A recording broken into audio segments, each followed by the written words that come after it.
What is up? Good morning, guys. Good to see you here this morning early. Getting an early start today. Carl Childers, how's it going, my friend? Good to see you here. Captain Geo, I see you doing my stream over there, or the my repo flight in the 7.5. Awesome, sir. Gonna get a nice butter on that landing. I have no doubt about it. All right, guys. So today we're doing something a little bit different. You voted for it. Although right now the poll, I accidentally messed up the poll on YouTube. I polled the entire audience. So ended up being pretty much really close.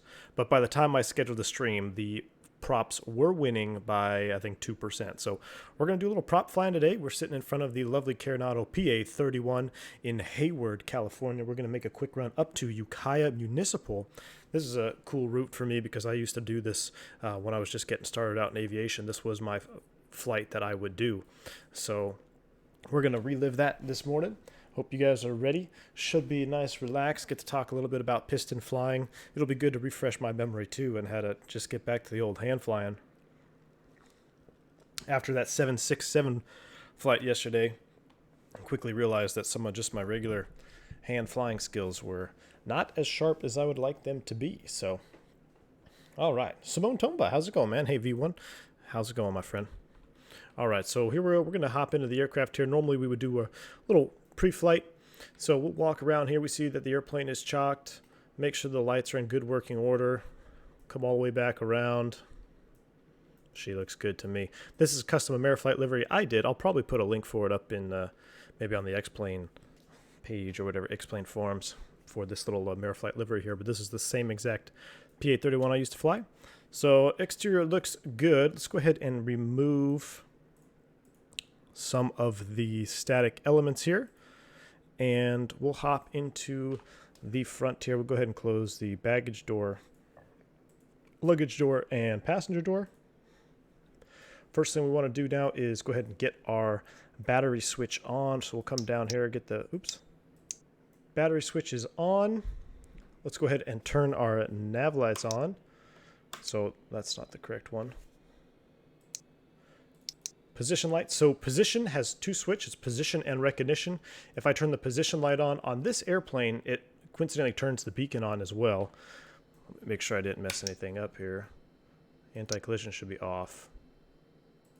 There we go. And recognition lights on. So now we have nav lights and recog lights, which are the white lights here in front of the wings, just for added I guess added visibility, but we just keep it in the nav light position for now. Continuing with our overhead flow here, let's go up to the overhead panel. Ground vent fan, we'll go ahead and turn that off. Seatbelt signs, no smoking signs, come on. We didn't have that. Those switches were removed in the cargo variant, but this Carenado does have that available for us here. All our heats are off. Everything else, we'll go ahead and test the boost pumps, make sure they work. Yes, they do. Continue coming down. Let's go ahead and get some lights in the cockpit here. It's still bright and early. We're under a nice overcast layer. Come down to the console here, idle, forward, cut off, and our cow flaps are both open as indicated there. So we'll hop back into the cockpit seat here. We'll turn on the avionics right here. Let's take a look at our box. So we're not going to be using Pilot Edge. Well, we are going to be using Pilot Edge, but they don't open for another 30 minutes. So we're going to go ahead and depart and just get out of here on our way, and then we'll pick them up en route. But 26.7 is our ATIS freak. Hayward Executive Information Romeo. Also want to put in a little flight plan here. Wind light and variable. Visibility more than 10. Sky conditions 600 overcast. 29,500 scattered. Temperature 13, 2.12. Altimeter 2980. 2980 in the meter. Right. Departing runway 10 right. Advise on initial contact. You have Romeo. Information Romeo for now. We're going to go ahead and put in just a quick little flight plan. In real life, we would get vectors out of here, but we're going to do OAK, which is Oakland VOR. And then it's Echo November India, which is Mendocino.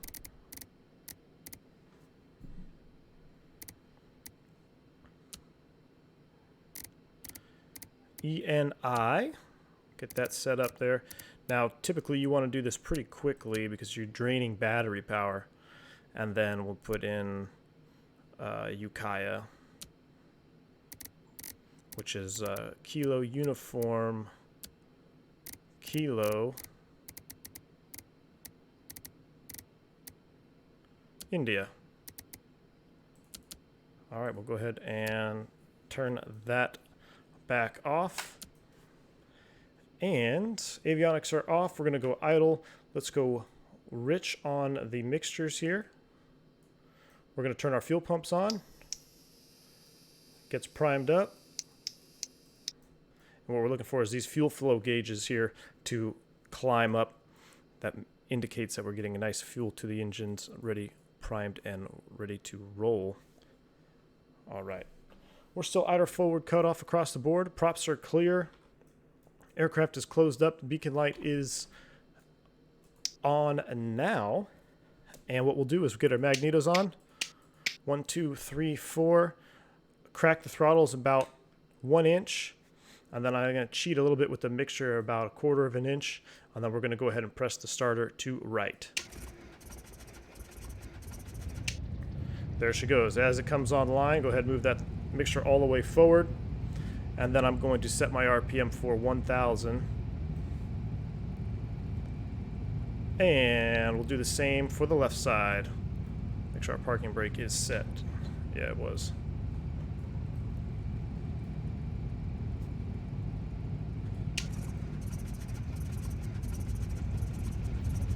Mixture's coming full forward. All right. Now what we'll do here is we're going to lean back the mixtures about an inch or so, just while we're sitting on the ground, because we don't want to be pumping in too much fuel while we're at idle power. And these engines typically like to rest at about 1,000 RPM. You can bring them all the way back to idle, which is going to be about 700-ish or so on your RPM gauge here. But for ground ops, we kept them right about 1,000 RPM. That keeps the spark plugs nice and clean. Keeps it all clean and good to go. We'll go ahead and turn our avionics back on, back over here to the pilot seat. We also need to turn on our alternator. The alternator is a hidden switch. If you're unfamiliar with it, it's actually hidden way down here underneath the circuit breaker panels. Left and right alternators on. The left one was already on for some reason. Kind of a poor design because typically these airplanes leak through the window and then you'd have water coming down here right onto your circuit breakers and down to your master switch and all that electrical stuff. So it was pretty common to see guys put towels and stuff here. Our freight version of the PA31, this window was actually a cutout as well. This was the door. So this door frame, or this window frame, would open up and we'd climb in and out of the airplane right here. So we'd lock a towel in here to keep it from dripping down on the electrical panel. All right, let's go ahead and close up our windows. Everything else looks good. And let's tune our nav radios here before we get on. This is our little default weather display here. We'll just go ahead and put it on. So that's on. And what do we got for tower? Is going to be 20.2. So I'm going to tune that over here.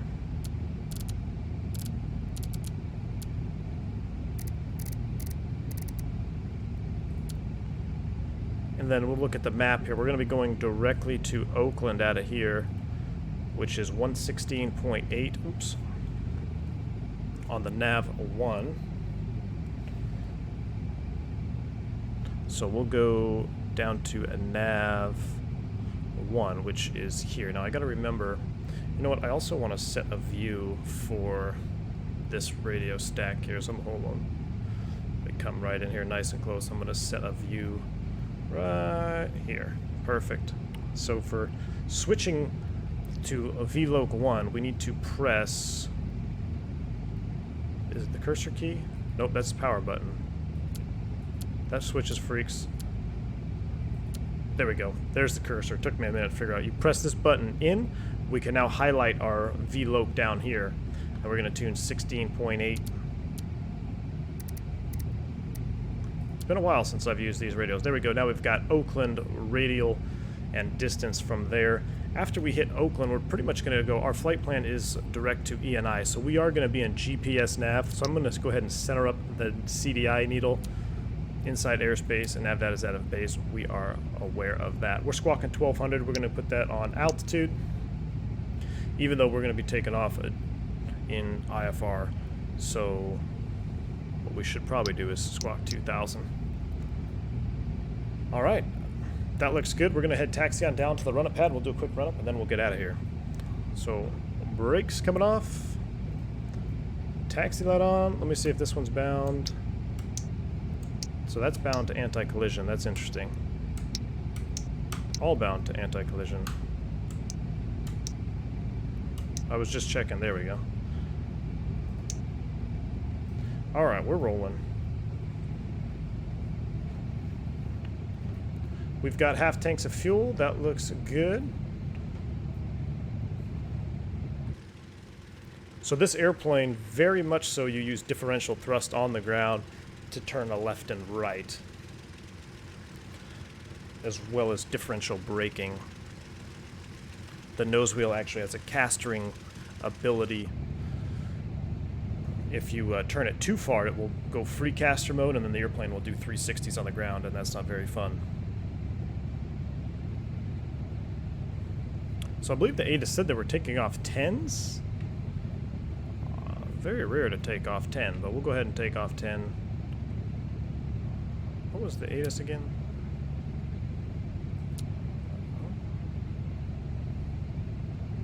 Let me stop here before I make my turn. Since we're not using Pilot Edge, Let me just see what refresh the briefing here for active sky.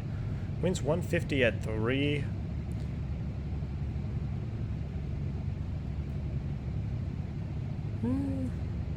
Alright. I guess we'll take off 10.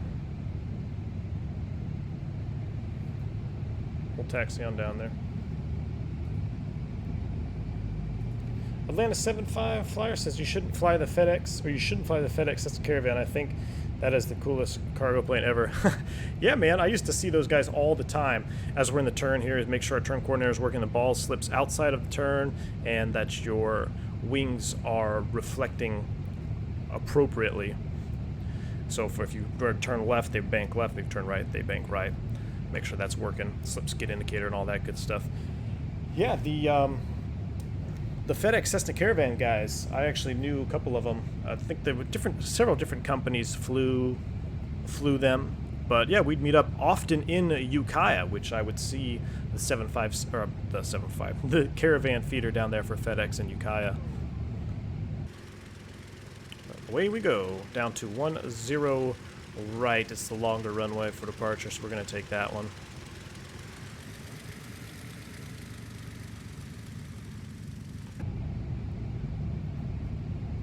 I'm going to pull up some other charts here.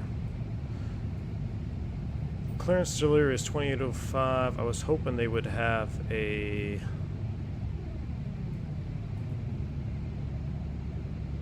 just an Oakland chart. I didn't see one. I didn't download one. I can look on my other iPad. So when we get airborne, we'll call the proper frequency. But we're going to taxi on down. We're on Alpha.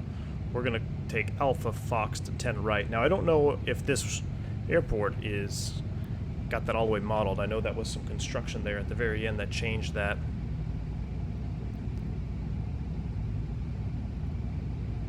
Daniel Smith, hey V1, I just walked my dog. How's it going, Daniel Smith?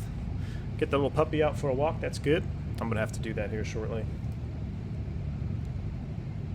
I'm hoping we'll have enough time for leg 2 in the King Air. I do have something I need to attend to at 1 o'clock that I was not aware of, so I'm hoping we'll be able to get this stream up and done.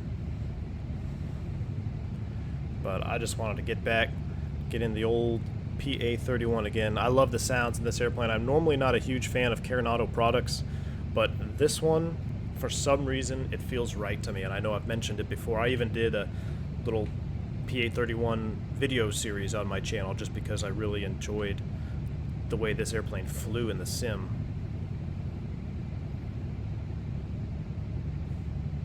Alright, once we hold short of 10 all right, we'll do a quick run-up check. I don't have the proper checklist with me. I don't know where I did with this, so we're going to try to wing it. I really hope I don't make it look too bad. Let's go ahead and turn on all of our lights here as we cross the 10 left approach. We're clear left and right. Little vehicle there, that's cool. Micah says, I am way more comfortable with jet aircraft than turboprops. Yeah, man, turboprops and pistons in general are way more work than jet aircraft. Now, of course, when you look at the FlyJ sim stuff, that's definitely a lot of work as well, but alright, we'll go ahead and hold right here. Let's position back on and brake set. So what we're going to do is we're going to just do a quick little run up check. So I'm going to, oops, that's the wrong view. I'm going to increase the mixtures to full rich. Parking brake is set. I'm going to increase my throttles to 1500 RPM. Actually, I think it's 1800 RPM. Match them up there, 1800 RPM. Make sure the airplane's not moving, which it's not, right? Nope, it's not. And we're going to do a feather. We're going to cycle the props. There's one. And what this is doing, this is shifting all the oil in the hub assembly, making it go through the sump and the pump, and it gets that cold oil out, puts the warm oil back in the front of the hub. We typically do it 3 times depending on outside air temperature. This morning causes for 3 quick feather checks. Now you don't want to let the engine actually feather. This is a piston. In the turboprop, you will. But in the piston, you don't want it to actually feather. You just want it to begin the feather process so you know that it is working properly.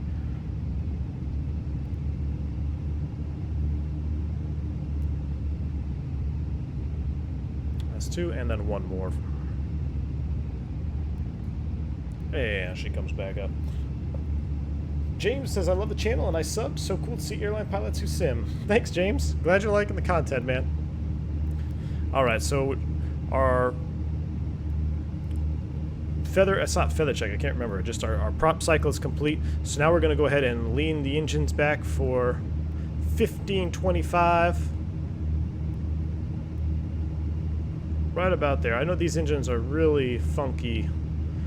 These levers moved much more in the real airplane than they do in the sim, but it's close enough for now. And our fuel pressure is good. Our vacuum pressure is good over there. Now we would do a mag check. So I'm going to turn off the left mag. We see a drop. Turn off the left mag on engine 2. And then we do a mag check for the right magneto. And we're just checking for that drop. That means each magneto is working separately. There's no grounding issues, and everything looks good. So that checks out. We'll go ahead and bring them back down to 1,000 RPM. I'm sure I missed something, but I think that is good. All right, we're going to take off a runway 10. I'm going to set the heading bug. Is 106 is the actual course. And then what we'll do is we'll make a left turn out.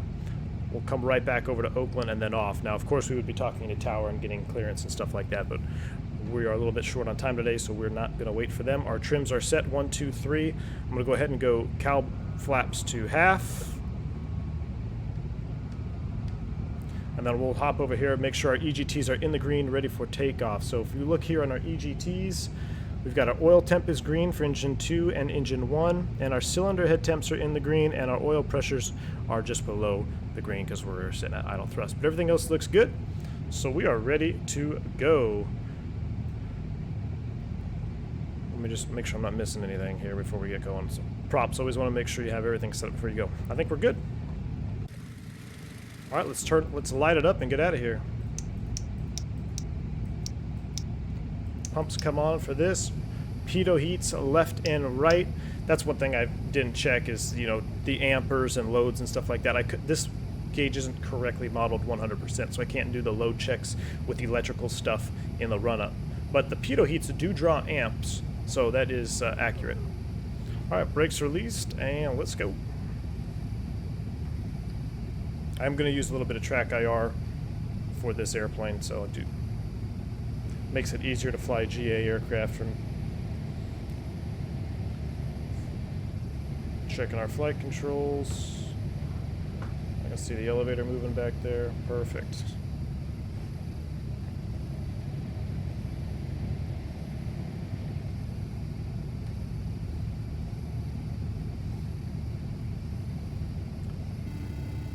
Magnus coming in with the 20 Swedish Kronen, says with the GTN1070, this bird is amazing. Magnus, you know, you're not the first person to tell me that, and there's a lot of guys that are highly recommending the GTN1070. I'm typically not a GPS guy, but I didn't realize the GTN1070 was as good as it is, so I really am thinking about picking it up and using it. So you're not the first person to tell me that. I think I might actually, that might be one of my next add-ons here. All right, let's go ahead and get these throttles forward. We want to let the props stabilize on the limiter first. There they go. We don't want to overboost. And now we go full throttle. Airspeed's alive, 80 knots, check. Fuel flows are alive, engine instruments are green. We'll rotate at 100. A little off center line there. Positive rate, gear up.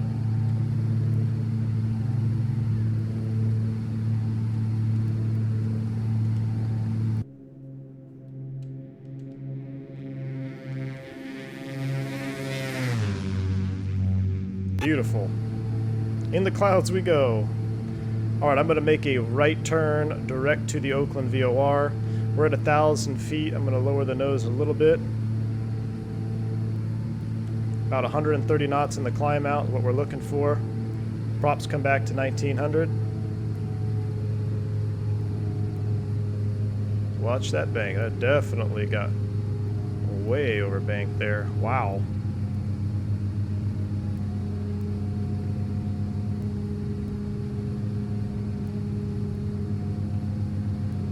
Man, there was some turbulence coming out of there. This plane just got whipped around. Oh. We are back on track to intercept. Trim her out.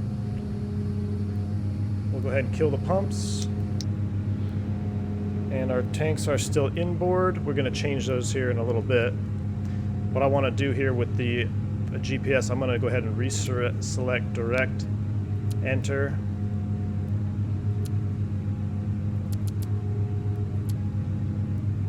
And that is course 258.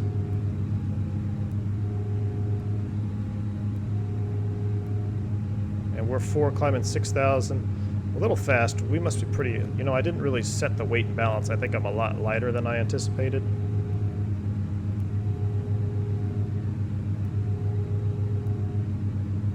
Direct track is 312. So I need to come further right. 5,000 climbing 6,000. Bring those manifolds back. I also forgot to do that. Should have came back to 38. That's another reason we were skyrocketing.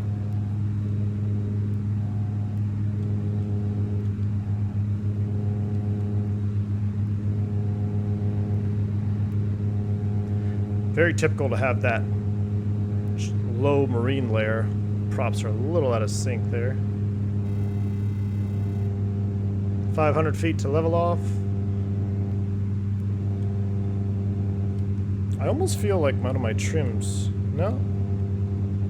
Alright. Guess it's working. Donation. What's that? Rand Cooley. How's it going, my friend? Hold on, let me level off here before I get to that message. We'll level off at 6,000 feet. We'll go ahead and bring our throttles back to 38.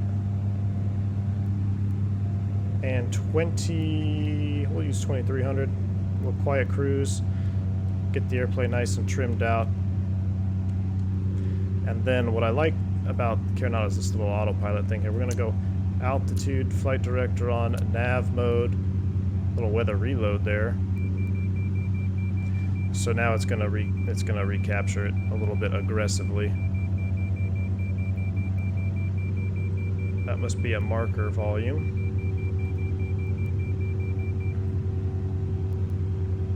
Rand Cooley says, good morning. Nice to see a prop job in the stream. Rand, thank you so much, man.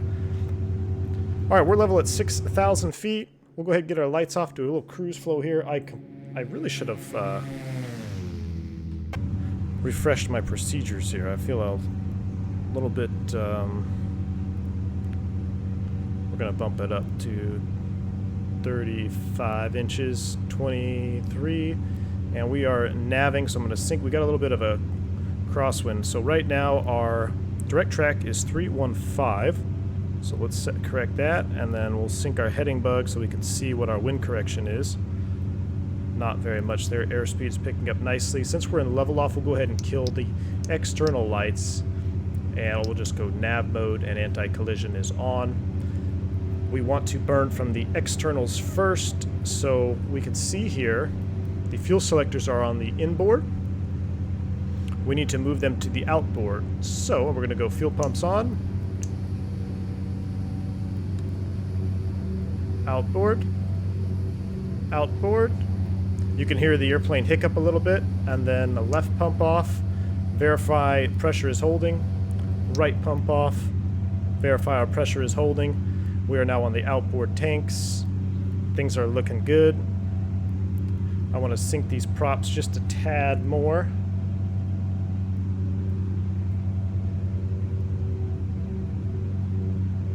That's where you get that whopping sound, is when your props are out of sync. All right, we're level 6,000. Man, I was really hoping we'd see some more. Right now, the... Oh, and we also want to close our cow flaps here. Let's go ahead and take a look. our cylinder head temps, can't quite read it from there, come over here. Our cylinder head temps are well within the green, so let's go ahead and close up the cowl flaps. And then we'll see what happens with that. We are in cruise. Oh, see this beautiful takeoff. Thanks, man. I definitely overbanked it there hardcore first coming out. I think there was some little turbulence in there that I was not anticipating. But right now our active sky weather briefing is showing Ukiah is 10 miles, few clouds, 2,700. So it should be relatively decent when we get over there. Relatively short flight as well. So this is the Ukiah airport here. It's in the mountains. It's actually a challenging approach. There's a local approach from 1.5 that I would shoot very frequently, and then you would do the circle to land 3.3. Because for here, for noise abatement, calm wind runway is 1.5.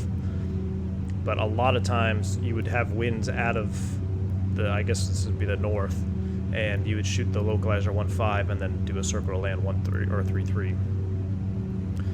All right, there is a mountain just to the left of the airport, pretty much all around the airport. Everything else looks good here. What time is it? 9:58. Atlanta 757 Fire says early morning Cali fogs. Absolutely, man. This is very common. You get that low level marine layer in here, and you're just up, pop in. Sometimes you would do just a VFR on top. You could even do that type of flight plan, or call in, get your clearance once you get up on top. But it will burn off relatively soon, and this is a realistic time frame too, because it's, let's see, what, it's 10 a.m. now, so that's 8 a.m. local. This is about the right time that this aircraft would be flying this route. I don't think they fly Navajos anymore, but back in the day, this was the almost to real life flight time. All right, I do want to see, did I load? I did load. That's for Arcata. That's for the next leg. Did I download the Loc approach for Ukiah? I did not. Let me do that real quick here. Wish there was more for us to see. Ooh, that's kind of a cool shot right there with the fog. Actually, you know what view I like? I like coming over here. Oop, didn't mean to step out of the airplane. There we go. We'll go back here. That's cool, though, with the mountains peeking through the clouds there. Alright, so I need to go download that Loc approach real quick, because we might have to shoot it. And I think one of you guys told me that I can indeed see, I can reload the Avitab app or the plugin, and then that will repopulate the charts that I've downloaded. So I'm going to try that here. I can't believe I didn't download this one. Download Loc 1.5. Save. We're doing green needles flying. Make sure I did save that to the right folder, which I did. Alright, so now if I come back here to X-Plane, let's come up front. How's everything looking? We'll do a quick instrument check. We're about 178 knots. That's perfect. Just a hair over 6,000 feet. That's normal for this airplane. Fuel flows are a tad high. Let's go walk those fuels mixture back just a tad. Let's see if I can. There we go. Now there's two ways to lean this. You could either set 1525 or you can do 75 rich of peak EGT. And by peak EGT, what I mean by that is you continue to reduce the mixtures until they go all the way to their peak, and then they begin to fall back down. That means the engine's going to die pretty soon. It means that, well, it's going to be, you're cutting off too much fuel. So once you see it start to reduce, you go ahead and add your mixture back in, and then we'll go 75 degrees rich of that. So let's go ahead and lean them out just a tad more. I'm going to do the left engine first. So you see, this will go into red line. So instead of trying to find peak, we're not going to do that because we'd have to exceed red line. So I'm just going to set the left engine for about 1525, which here's 15, there's 1550, one tick more, should be 1525. Now, that's close enough. Let's do the same with the right engine. 1525. There we go. That's pretty good. All right, let me reload the plugin here. Enable, disable AviTab. And now, charts. There we go. 1.5. Thank you guys for telling me that trick. We'll see what the ATIS is when we get a little bit closer. Right now we are off the Oakland 311 radial at 22 miles. We'll see if we can pick up an IFR clearance from Oakland Center, LA Center. We'll take a look here. I'm pulling up my actual iPad here. –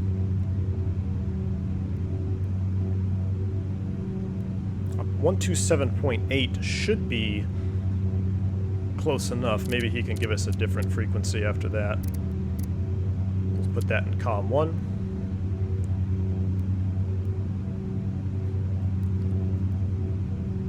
Oakland Center, good morning. Amp flight 202, level 6000, off the Oakland 310 radial at 25 miles, looking to pick up IFR clearance into Ukiah.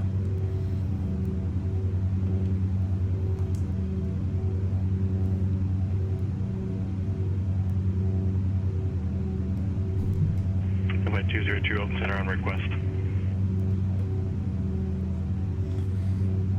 Hopefully that's the right freak. He may give us a different one. Flight 202, squawk 3122. Squawking 3122, Amp flight 202.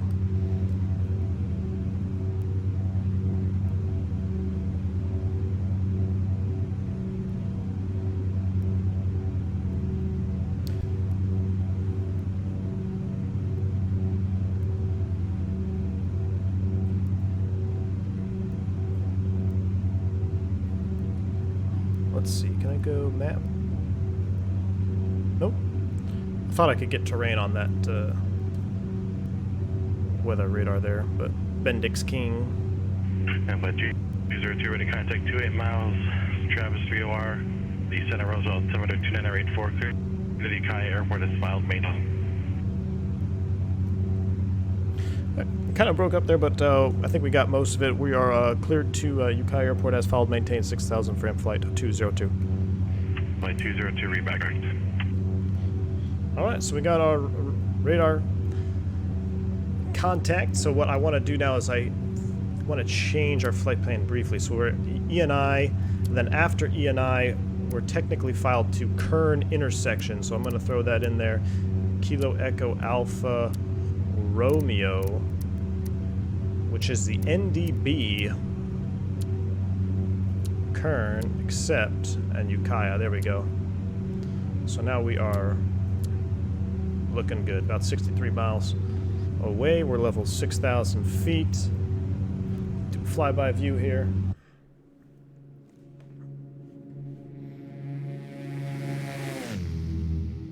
I think we're going to be on the end of the clouds there. I think we're getting towards the end of the clouds.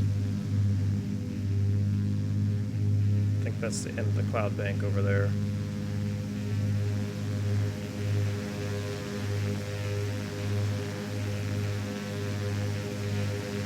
Beautiful PBR texturing on this airplane, though.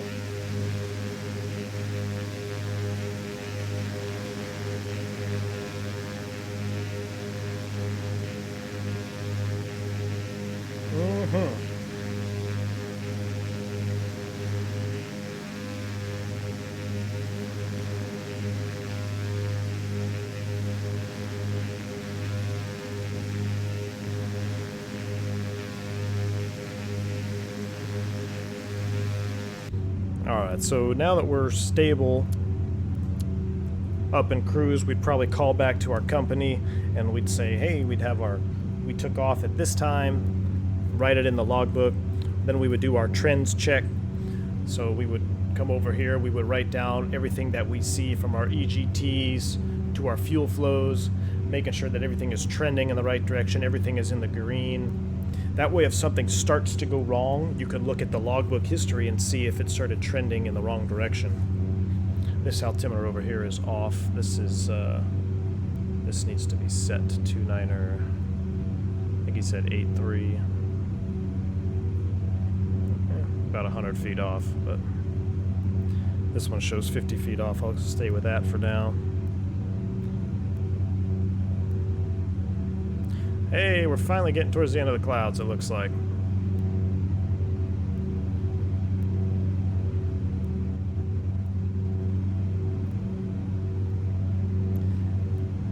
That's a cool looking shot right there. Hopefully we won't have to shoot the Loke into Ukiah. I like to do that one visually. Now what we need to do is we need to start thinking ahead for our stage cooling. So in the turbocharged pistons that we have in this Navajo right here, we can't just bring the throttles back to idle. If you do that, you can cause damage to the turbochargers. I believe it's equipped with the J2B turbocharger.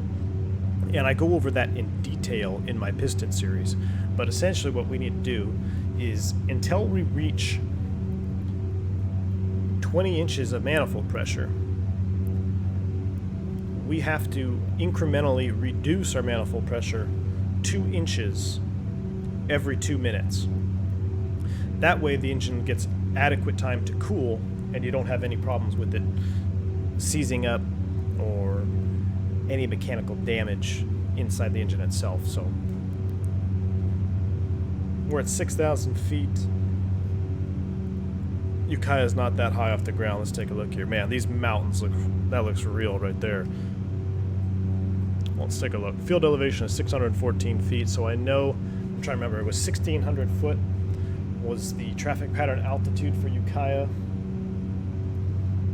So we can do a little bit of mental math, and if we take our cruise altitude of 6,000 feet and subtract that from 1,500 feet, we're going to be left with 4,500 feet. So I would probably round that up to 5,000 times 3 for a 3-to-1 rule, be 15 miles. For stage cooling, we want to allow about 15 miles from stage cooling.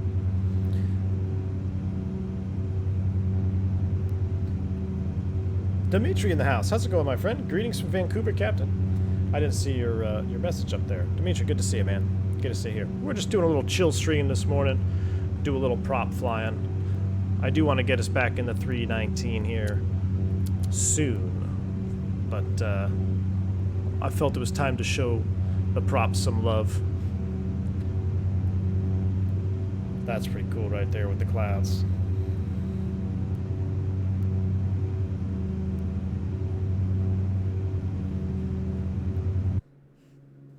There we go, leaving the marine layer of the Bay Area.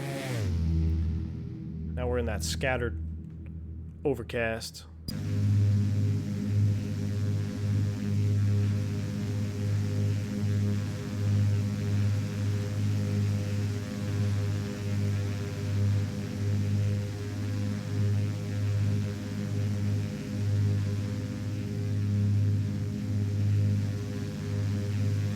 Man, I just love looking at those hills over there.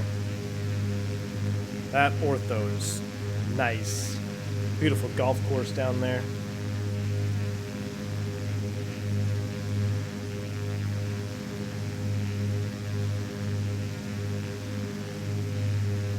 Alright, so we're looking at our chart here. If we had to shoot the approach, we want to cross Kern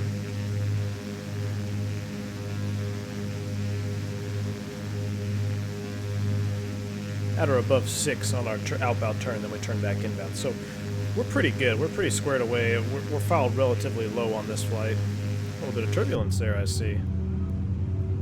There we go. A little bit of morning turbulence giving us the shakes. That looks pretty darn real to me. Alright, so we're 45 miles from Mendocino VOR. I said 15 miles for top of descent. Let's add 7 miles. Well, we wouldn't even have to descend if we're at 6,000. So we're just going to do about a 7 to 8 mile stage cooling. So we'll start working those throttles back here in just a little bit. Right now, our estimated time en route's 14 minutes. Let's see what the ATIS is for a good old Ukiah. ASOS is 1927. So we can put that over here in our COM 2.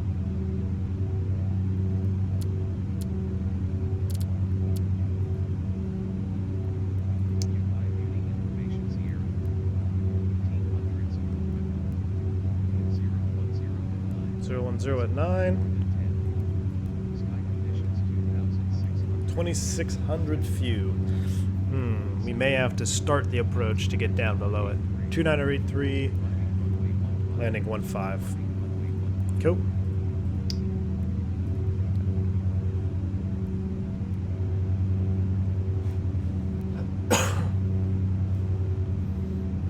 This is just so much more relaxing than flying a 767 with no auto thrust, that's for sure.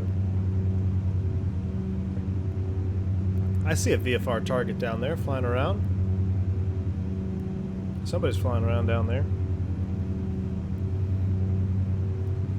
Daniel Smith, you just had some Yorkshire puddings, huh?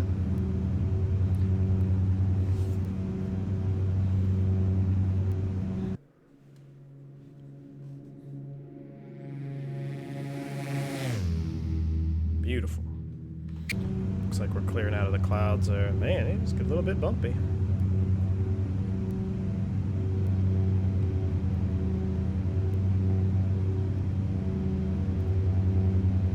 I love one thing you cannot deny on Carenado is their texturing. Their 3D modeling and their texturing is awesome. Excuse me.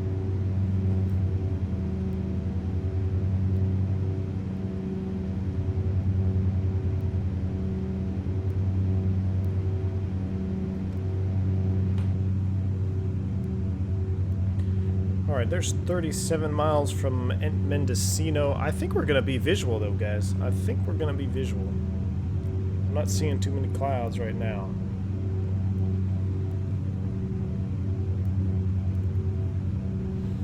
So if we do the full-blown visual, we know it's 15 miles for descent. Let's add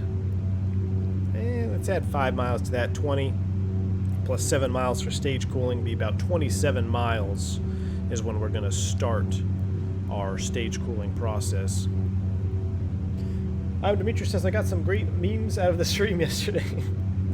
Oh man, I'm sure you do. I'm sure you do, man. We had an interesting time yesterday, that's for sure.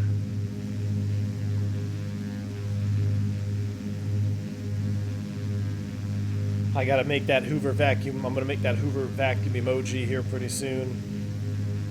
I think we got to make a Where's Dimitri meme as well. Man, that looks good though down there. That looks Microsoft 2020-esque. God, this Western Forkboy is unreal.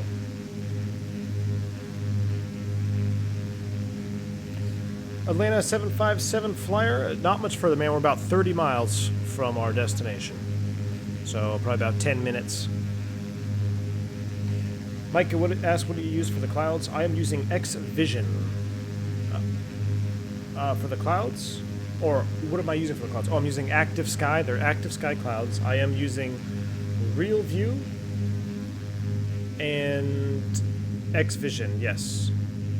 So Real View gets the camera shake. You know, if I come into the cockpit here, you can see it bouncing around. That's my Real View. And then X-Vision, I am using X-Vision. I believe it is the impressive preset.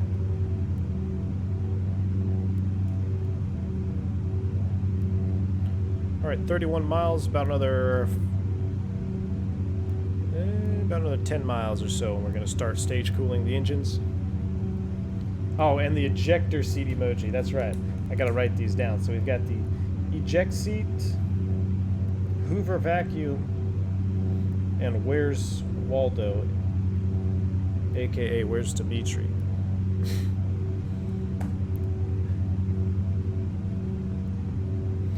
Ye Gaming says you guys don't have any idea how much I learned by watching you.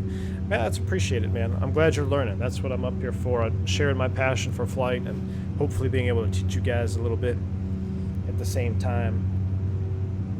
I love flying. I love streaming. I love hanging out with you guys. I got a great community going, so.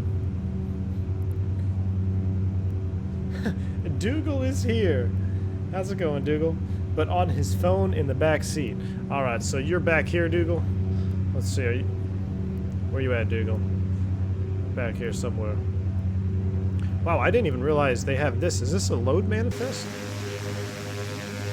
Wow, they got the loading plate here and everything. That's kind of cool. Man, look at the mountains. That looks pretty darn real right there. All right, there's 27 miles. I'm going to start walking the throttles back now. I'm going to bring it back 2 inches. And we'll note the time, which is, I should get my little timer going, 10:18. 10:18. I'll get my timer going as well. So I had a little timer on my knee board that I would wear. A little knee board. Beginning the stage cooling process. Ukiah should be right over here. Tucked in under the mountains down there.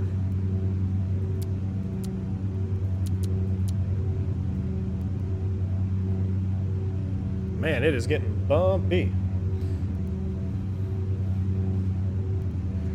Calbara asks if V1 is the flight model close to what you've flown. Yeah, you know what, Calbara, I talk about this a little bit in my my piston series as well. And normally, you know, I'm not a huge advocate of Carenado airplanes. I think they have kind of the same flight model across the board, but this one flies very nice. I don't know if they actually used you know, pilot subject matter experts for the PA31, but it definitely flies how I would expect it to fly. How you get the hardcore yaw moment there, like you see we're in turbulence and the airplane's really yawing a lot left and right. That's very true to the real airplane as well when it got bumped around, and just the performance numbers that I got from it. So it's all, you know, I wouldn't say it's exact, and there's definitely some things that aren't modeled, but I'm happy with it. I was happy enough with the point that I made a little video series on it.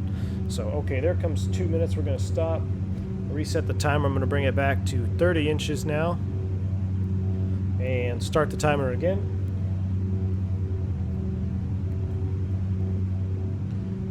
Let's do a flyby shot here. Man, this is beautiful. Look at the mountains down there. My goodness. Thanks to Dimitri's Waterloo, I got that as well.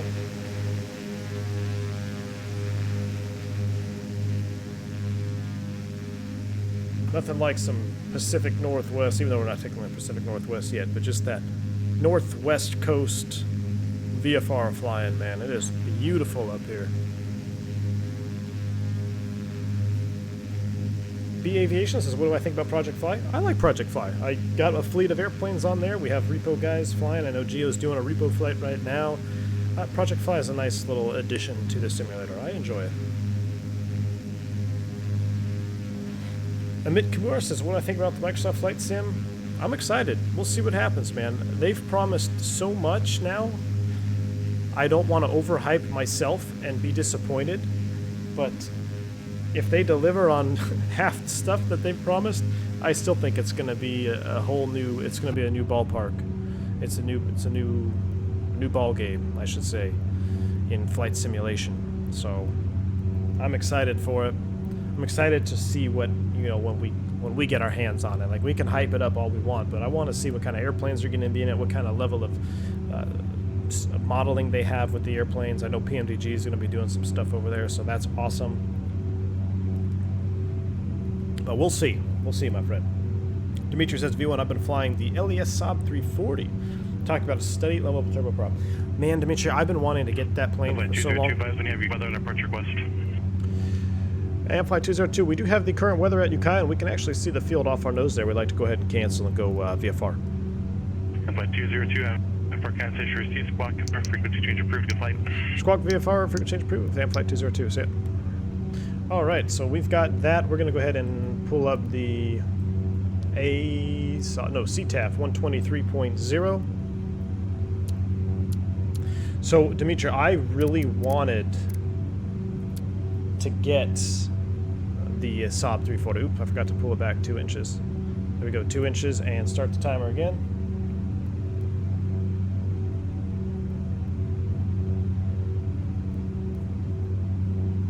And we're going to go ahead and start down. So I'm going to start our descent here. I'm going to go autopilot, and I'm going to just go ahead and turn altitude mode off and nose down a couple clicks, and let us start coming down. Now we got to maintain VFR, so I want to go heading mode here as well. We're going to stay clear of clouds. I'm going to go right through that sucker hole.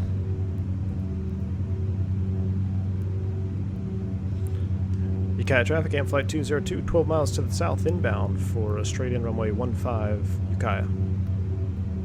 That wouldn't make sense. Correction, 33.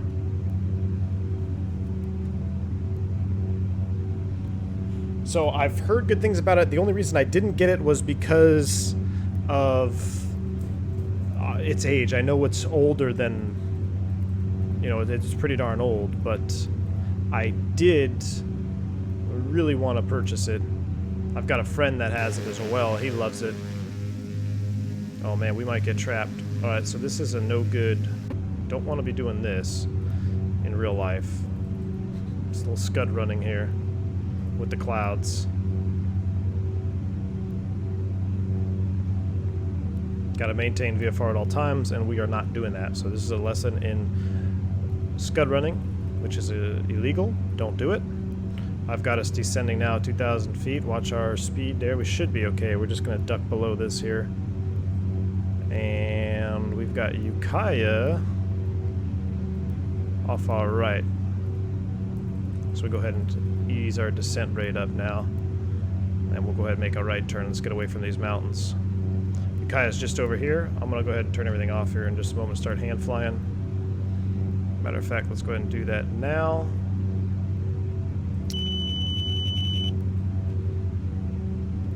And there's 2 more minutes, so let's go ahead and reduce 2 more inches. I'm going to kind of fly into the valley over here. Stay away from the terrain. What was the... Let's see if the winds have changed at all. Wind's 320 at 12, so no, we'll go ahead. We're good with a straight in 3-3. It is 3-3, correct? It is. Okay, traffic and flight 202, 7 miles south inbound, straight in 3-3.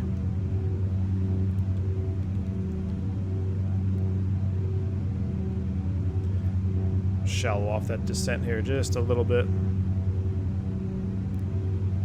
I'm going to just go ahead and put my CDI into VLOC mode, and I'm going to set 3-3 on the OBS.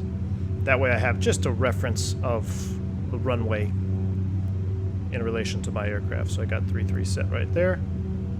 We're going to kind of join on a base, or not really a base, kind of a straight in dogleg to 3-3.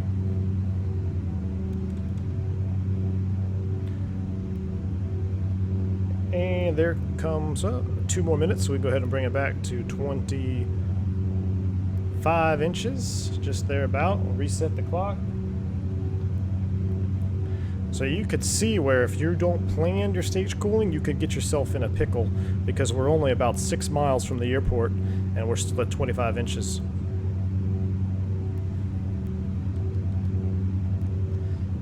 If you ever find yourself in that spot in real life, you know, and you got to stage cool, do a 360 or do something, you know, fly over the field and then rejoin maybe, just so you get those engines stage cooled. It's very important that the turbochargers cool properly. Dimitri, you says probably the best spent money you've ever spent on an X-Plane add-on? Man, that's refreshing to hear. I am tempted, my friend. I am tempted. All right, let's go ahead and go fuel pumps on. We need to switch to the inboard tanks here without crashing because I got my hand off the yoke. Inboard tanks are selected. Right pump off, pressure's holding. Left pump off, pressure's holding. Let's get our lights on.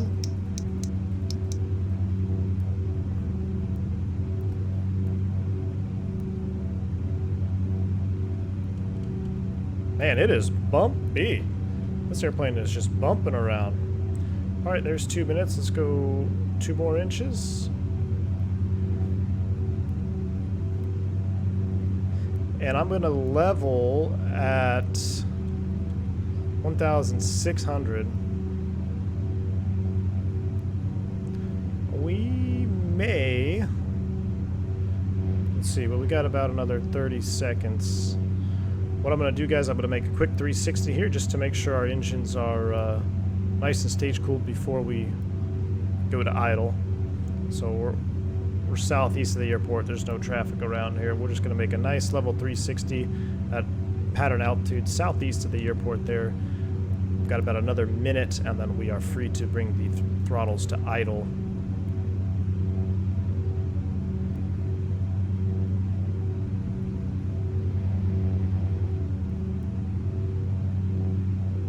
What's our cylinder head temp? Actually, our cylinder head temps are below 100, so technically we are stage cooled at this point. So that's good to know. I probably should have looked at that before I commenced the 360, but better be safe than sorry.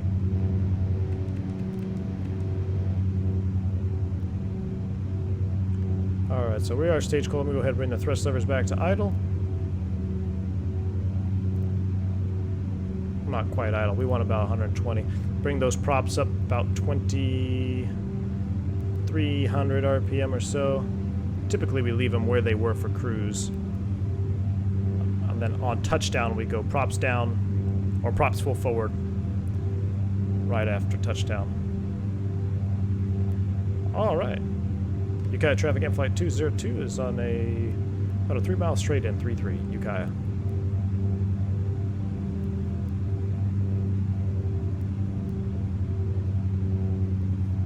Alright, we're well within the white arc. Gears coming down. Flaps approach. Looking for about 100 knots.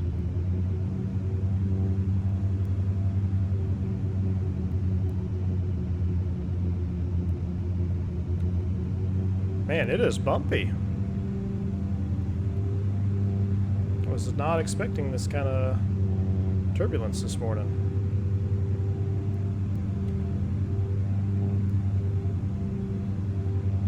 Let's go with second notch of flaps. Alright, let's go ahead and go pumps on. Mixture's rich a little bit. Man, I am really getting bumped around here. 100 knots, we're pretty much stable. We got 1 more notch of flaps to go. Be ready to counter that. Balloon there, get the nose down. We're still looking good.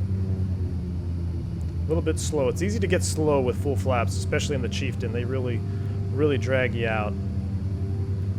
But we're so light, it's pretty hard to maintain 100 knots. I really should have checked the weight and balance, or at least put a little bit more cargo in there before we took off. You can see as soon as I bring the throttles back, airplane just starts slowing. She seems to be happier about 90 knots on this approach.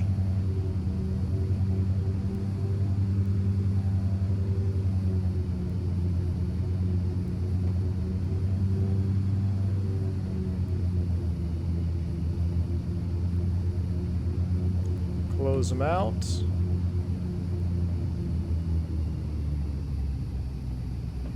Ooh. That was an Airbus landing. Props full forward. I was really fighting that one, and we'll just let it slow down here before we start touching the brakes. I'll come up here, kill the pumps.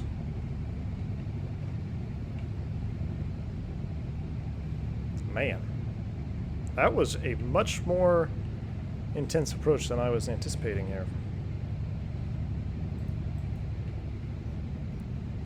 We'll go ahead and make the left turn here.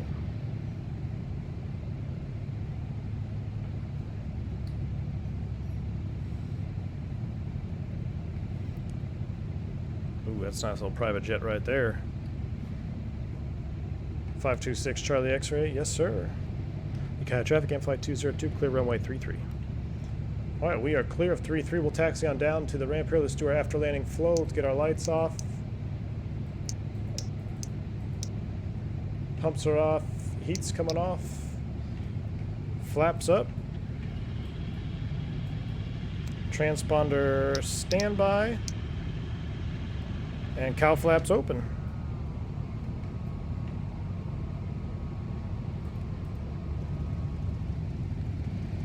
All right, welcome to Ukiah.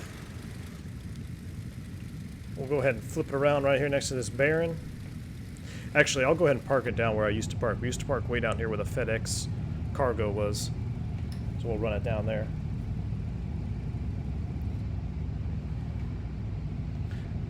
Micah says the i9 looks great, but I'll probably have to replace my motherboard. Yeah, that's what I had to do, man. I had to get a new motherboard to upgrade my processor. I had the Gen 1 i7. I'm loving the i9, though. Definitely loving the i9. Dimitri says the LES came out with the light GA Cessna Sundowner. X-Plane 11.4 ready and compatible with the new flight model. I'm going to have to look into that, Dimitri. I've kind of had this bug now for getting back into light aircraft again. Especially with my honeycomb yoke. I really love flying with it. Let's do this, Leroy. Micah. Yeah, true Airbus technique there. Flaring at 50 feet in a PA31. It's so strange for me, though. I mean, for years being in an airliner now, you know, you come in a nose-up attitude. In the PA31, you're actually nosing down. You know, you're pretty much flat, if not in a descent pitch on approach. I'm just not used to that. But I love the sounds of this airplane. I just love this airplane here. This is our little ramp right here. We'll go ahead and spin it in here. Use our differential throttle. We'll go ahead and kill our avionics.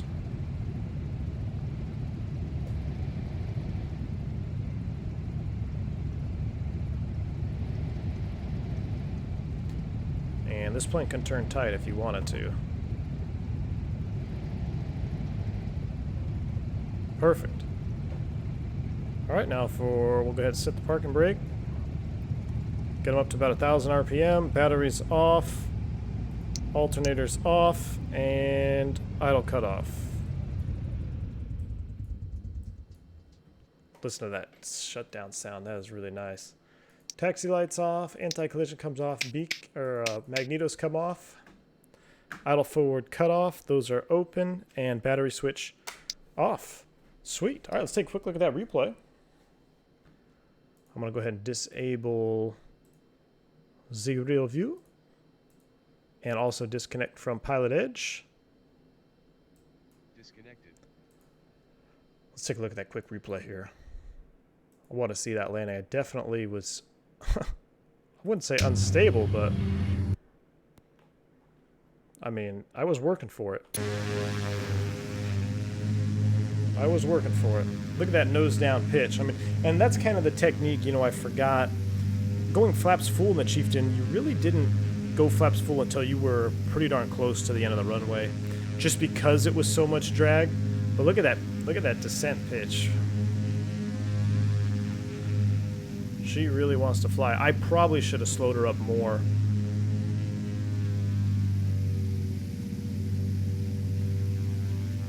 Come across the aiming markers there. Plenty of runway. Normally would land it long here anyway, just so because we were taxiing to the very end there. Oh yeah, you could see I just ran out of steam there. I couldn't even flare, and that's, you know, that's what'll get you here with the light props is you really got to watch your speed and fly it all the way down. And stop doing the Airbus technique that I was doing, because I just stopped flying her and she just plopped. That was a 3-pointer. That was pretty firm. You could see me starting to flare way early. My goodness, that's terrible. Plop. Ouch. And then, of course, we're back on the ground.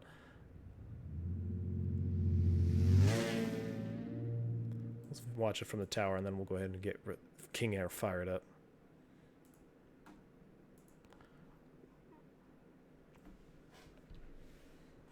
Dimitri says, if this plane ever got the reality expansion pack like the Barons, it would be up there with the best of them. I totally agree. I was hoping that the sim coders would do something with the PA31. Their Baron is great, but I don't have a lot of time in a Baron, and I don't remember anything really about Baron flying. I mean, it's all kind of the same piston stuff, but you know, I don't have any manuals or any charts for a Baron.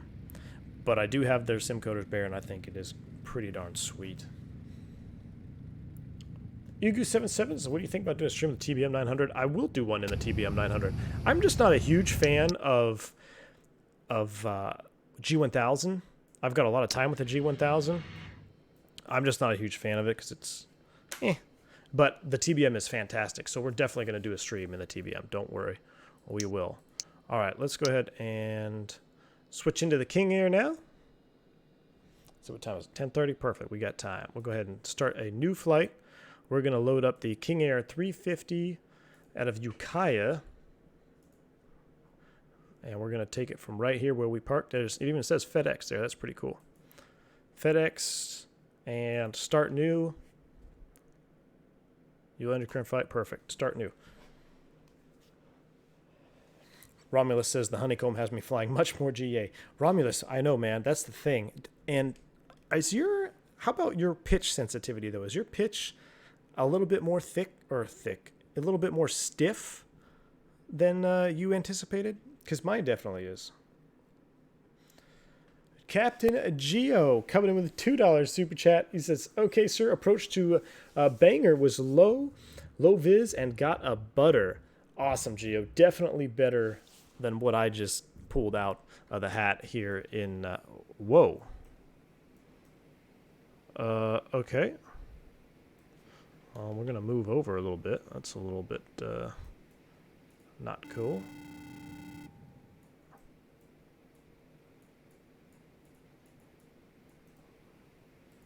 I can't move it? I thought I could move. Okay. Let's change location one more time.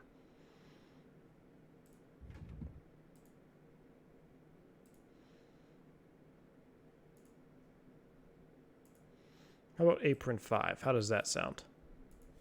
So we're not inside that airplane. But got a butter, Captain Geo. That's awesome, man. Rand Cooley says you got the sim coders Baron. That's very cool. I agree. Wow. Look at this. What is this setup? All right. I don't know what is going on here.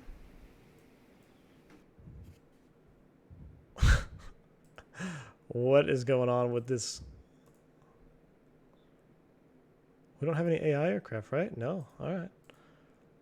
All right, one more time. Jeez. Apron 2. Firebase. Let's just try to launch it over here. If not, then we'll just roll with it.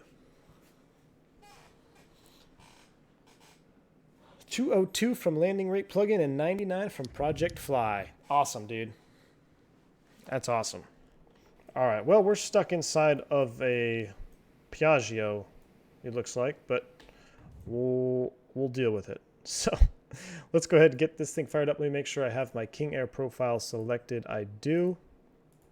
Perfect.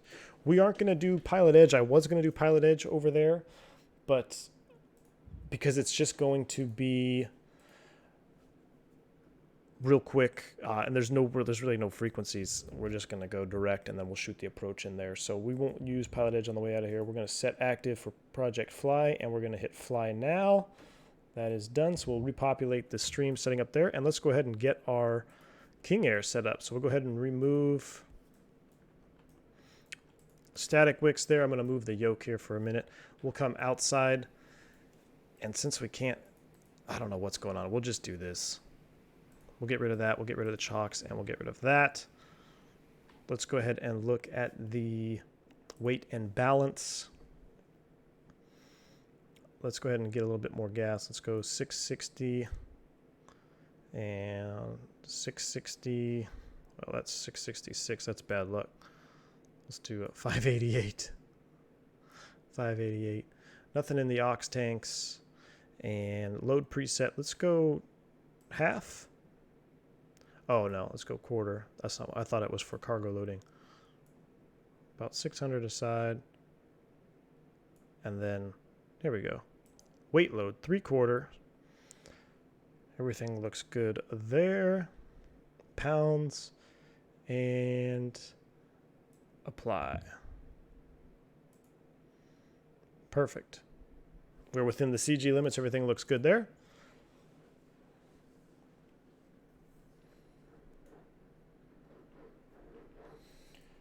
All right.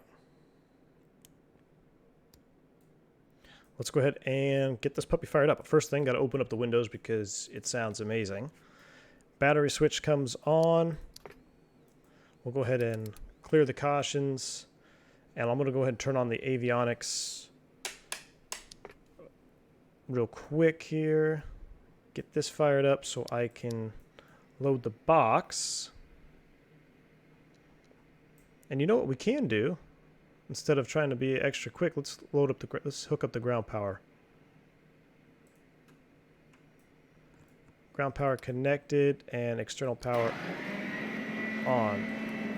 Oh, that's just the flaps retracting. I don't know why the flaps are in the down position. But we have external power. Looks good. All right. Let's load up our box real quick here.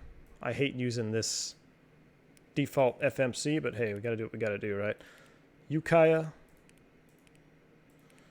to ACV, Arcata, California. Very north end of California. We're going to go... What did I have us filed as? Wrote it down over here. Let me see. No, I did not. What did I file this for? Okay, there we go. So it's E&I, which we're not going to fly to, but we'll go ahead and load it. Entry not allowed. Oops. Here we go. Next page. Departure. I guess we can load up runway 15. The legs page. I guess we'll load up the departure procedure even though we're not going to fly it. Right packs 1, 2. Let's see. I have it right here. Let's take a look at it. Maybe I don't. I thought I loaded it in. Give me 1 second, guys. I thought I had us loaded up.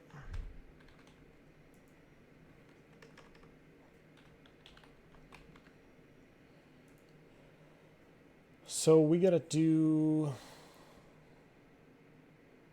We're on the RIPAX 1 out to Mary. That's the fix. Execute. And then arrival, ACV, definitely going to be doing the ILS 32. Execute that. That should be enough for that. We're going to do green needles anyway after we get airborne here.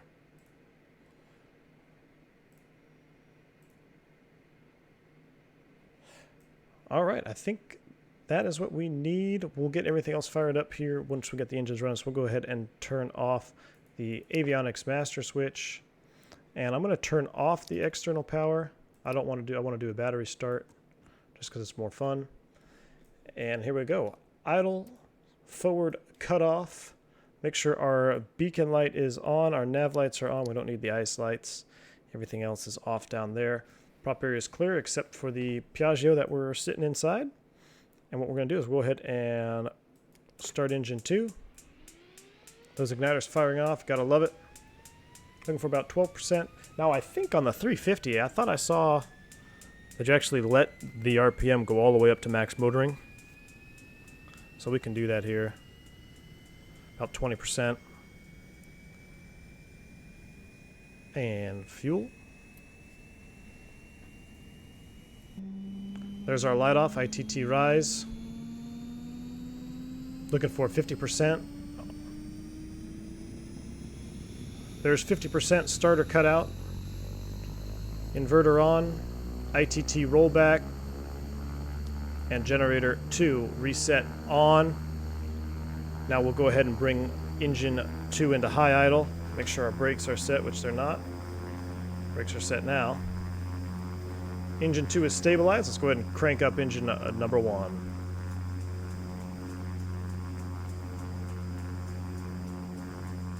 Gotta love that sound though, huh?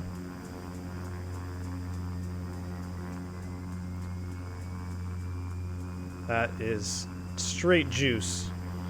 20%, let's get fuel into low idle.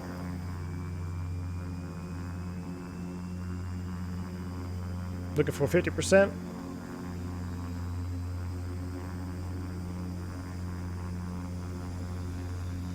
Starter cutout. ITT roll, inverter on, ITT rollback, and generator reset on, and then we can go ahead and bring the right engine back to low idle.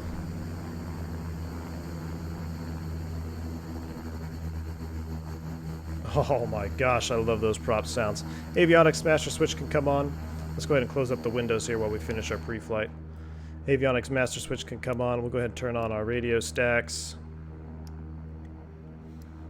God, I love that PT6 though, huh? Dimitri says Fork Boy is great, but you should check out Orbix Northern California. I definitely will be checking that out. Absolutely.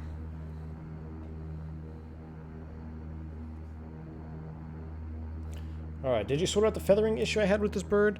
I don't know. I was able to shut it down and feather the props, so that did work. I noticed there on startup that they came out of feather instantly, but hopefully that's just a startup animation problem. But let's go and get some air on here. We're going to go bleed valves on. And apologize, I got to remember where my camera views are here. Let's go ahead and put you into auto. We can turn the app blower on. That looks good to me. Still waiting for this to align. Let's pull up the weather right now for Ukiah. Shouldn't be much different from when we first started. 2985. 2985 is set. And what else we're waiting at? Let's go to performance. This looks good. Runway length is... So I want to try this. I haven't used this performance book that they have here in Ukiah yet. I haven't... Or not in Ukiah, in the King Air. So I want to try that out right now. Let's take a look at it. The runway is 4,400 feet long. So 4,400 feet long. Runway heading. We're going to take off. We're going to taxi back down to 330 degrees. Runway gradient. It's pretty much nil, 0.3% up, so that's fine. Safety margin 10%. Flaps up, bleed air on, engine anti-ice off. Set markers. Field length required 3255. So yeah, we got... Should be pretty good. That's pretty cool. We'll go ahead and put that away. We're going to be climbing up to... We're going to rocket up to 12,000. We're going to rocket up to 12,000 feet. And let's reset. Let's do rudder boost on. Pitch trim on. Get that off of there. Don't need the flight director. We'll reset that. Oxygen. Oops. There we go. And auto feather off. That's normal. So I think we're ready to get out of here. Go ahead and release the brakes. And let's get out of this.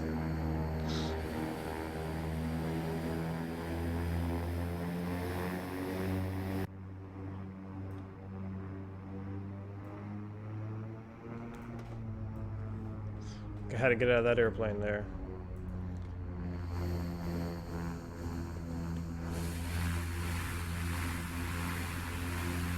Alright, somebody said there was a beta mode. There's actual true beta. Now I forgot to remember what button I bound that to. I gotta remember what button I bound that to because I think beta, there we go. So now we're in true beta mode. That's pretty cool.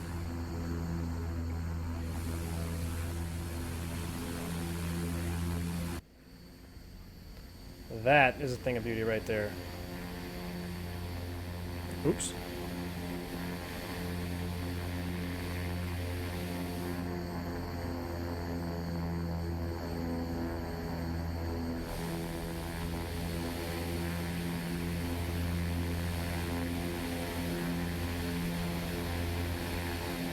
God, the texturing, the external texturing on this airplane is unbelievable. We'll get down to the runway, we'll do a quick feather check, make sure everything is set up, and then we'll get out of here.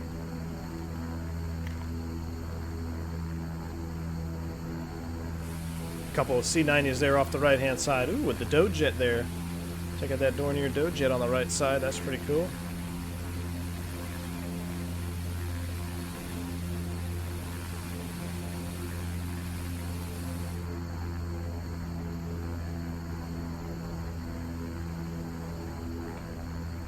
Taxiing way too fast.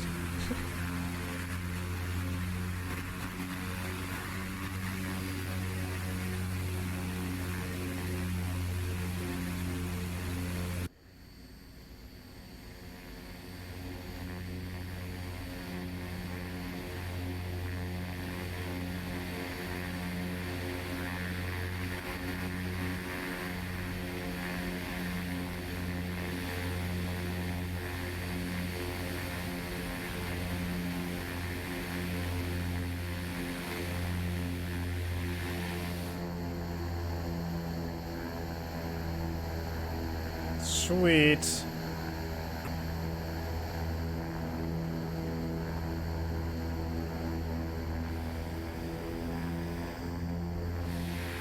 Let's do a flight control check here while we're outside.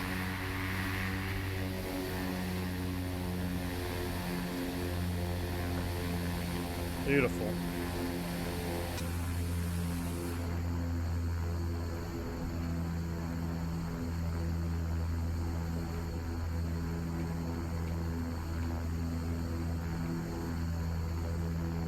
Beautiful. Alright. Oops. Didn't hit the betas on that one. We actually started increasing thrust, so. We'll come to a stop right here. We'll do a quick couple checks, and then we're going to get on our way.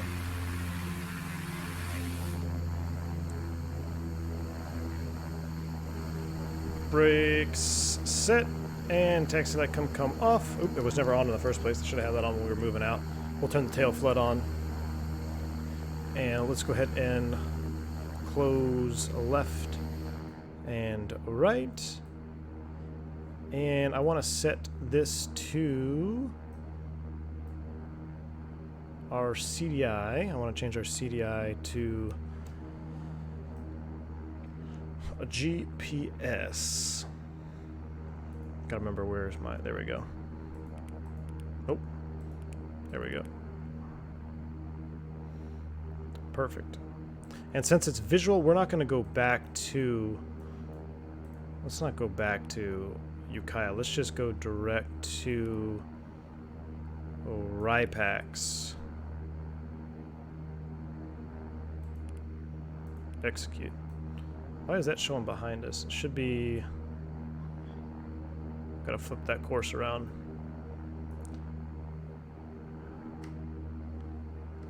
We got Ripax, Sagu.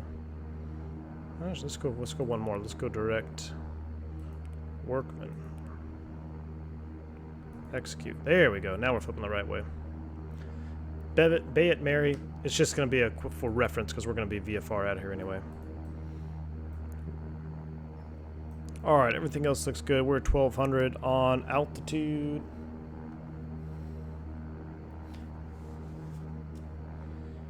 And I think we're pretty much set. We're off 3-3. Our runway heading is set now. I thought I had... Where's my 2D panels here? I thought I had... There we go. I do have my heading knob bound and course. Perfect. So I got my heading knob bound because I do use that a lot. All right. We're not going to use the flight director for takeoff. We're just going to do manual.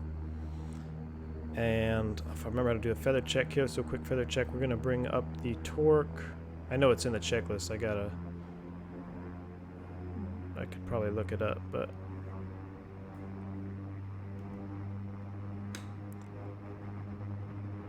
50 is a 1500 RPM. And we'll go test mode. It is armed, so let's go ahead and bring the left one back. And she feathers. Auto feather is armed in test mode. Let's try it for the right engine. She feathers. Go ahead and turn that off. Bring these back down. Clear the caution. Arm the auto feather. Ignitions go to auto. Lights are coming on. There's a slew of other checks that we're skipping for time constraint purposes. But other than that, let's go ahead and get out of here. And our hot 5, 1, 2, 3, 4, and 5 for our pitot heats. Runway is clear. Let's get out of here.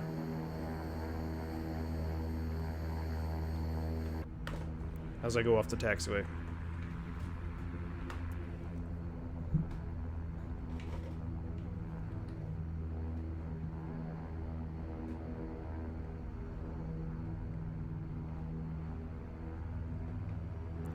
Make sure the trim is set. It is not. There we go. Let's get out of here.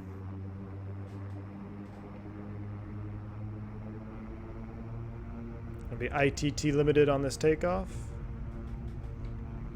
Right about like 800. Not familiar with the temp limitations on the 350 engines here, but man, look at that power. There's 100 knots. Up we go. Gear up. God, I love this bird.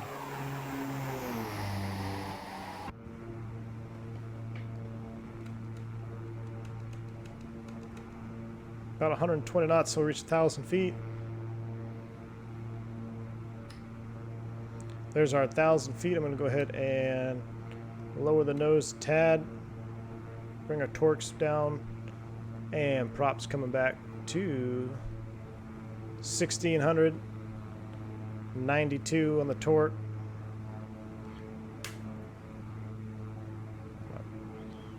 I have to separate my throttles there.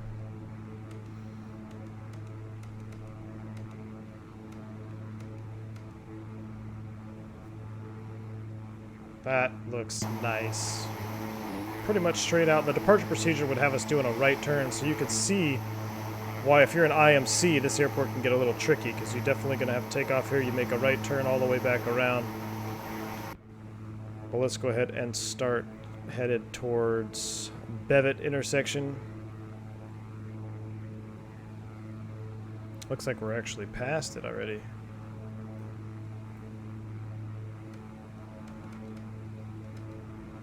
Dimitri says I use 140 knots, 2,000 torque, and 2,000 feet per minute in a climb. Is that right? I use 1,600 RPM, and I think you can use 92 torque is the max. I don't have numbers for you. Phantom 320 would be the guy to ask, because he's typed in the 350, but that doesn't sound unreasonable. 140 knots might be a little slow. I'm doing about 160 because this plane's got the power for it. You just want to make sure that you would sync your fuel flows as well, which everything looks pretty kosher here. We'll check. Isn't there something in the manual in this book here for performance? We might have to look at that. So how about direct Mary then?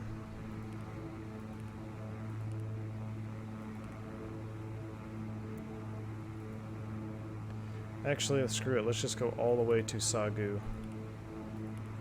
What the heck? There we go. There's no point in joining the airway way over there because we are VFR.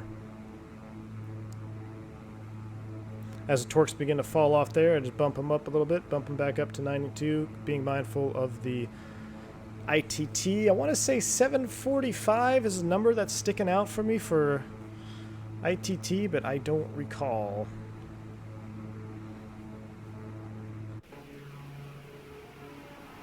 Give Dimitri coming up with those sound emojis. Yes, sir. Man, it is still choppy up here.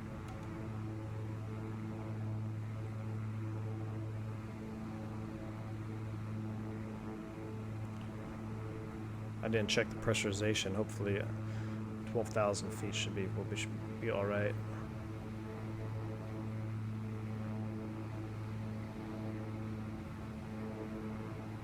Yeah, we're good there. Oh gosh. Get back on course.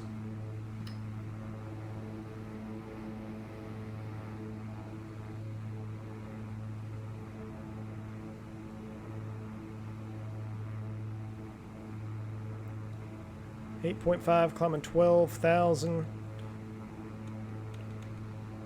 I'm gonna go ahead and pitch for 180 now. I could have sworn there was... They had recommended power settings in there. In that book. Maybe they don't. Get our heading bug there for a little bit of an intercept. Approaching 10,000 feet. We'll go ahead and kill the landing lights. Taxi light, come off. Ice light and recogs. Keep the tail flood on for now.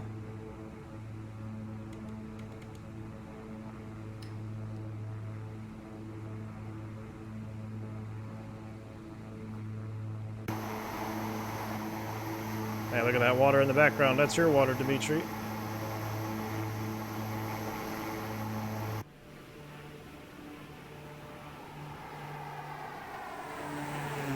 Man, the sounds. Definitely going to be entering the clouds over there, it looks like.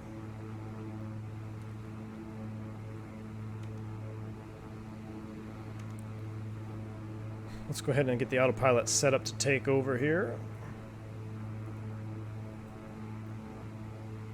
I want to do a IAS hold.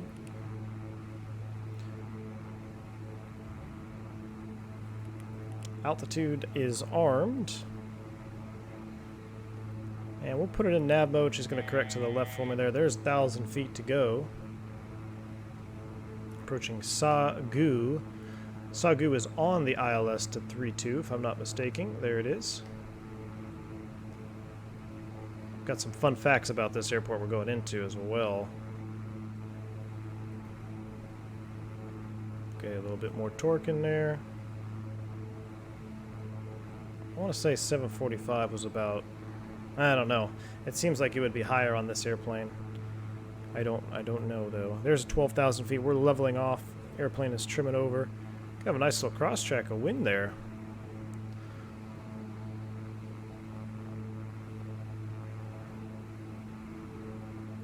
$785. Okay, that would make... That's about right then. We'll go ahead and bring props back. Watching that torque. I think there was a quiet cruise 1550. That's what I'm going to set it for anyway. That's pretty far back. 1550 on these engines. Quiet cruise is set. And we go ahead and kill the auto feather. Now, Phantom was telling me that you actually leave the auto ignitions on in the armed mode in the 350. So we'll leave them armed for now. Normally we had them, we would turn them off because our fleet was a mix of just on and off, and there was a handful that had auto. But what was going on was the guys that would get used to flying the auto ignitions, and then you'd level off at cruise, and if you were in the airplane that had just on and off, those ignitions would be firing the entire flight. So we'd go ahead and just, the procedure was just to turn them off. That way everybody was on the same page. All right, 86 miles, 20 minutes en route. Everything is looking good over here. Let's go ahead and get a little bit better lighting situation here.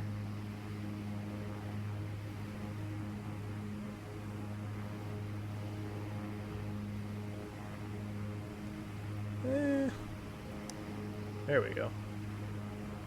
That is what we're looking for. And how's our fuel flow doing? Matched up just about. Let's go ahead and bring it just a tad back. We'll do 400 on the fuel flows, which looks to be about it's about 780 on the ITT, so that's not bad. Short flight, 18 minutes. Flyby view, here we go.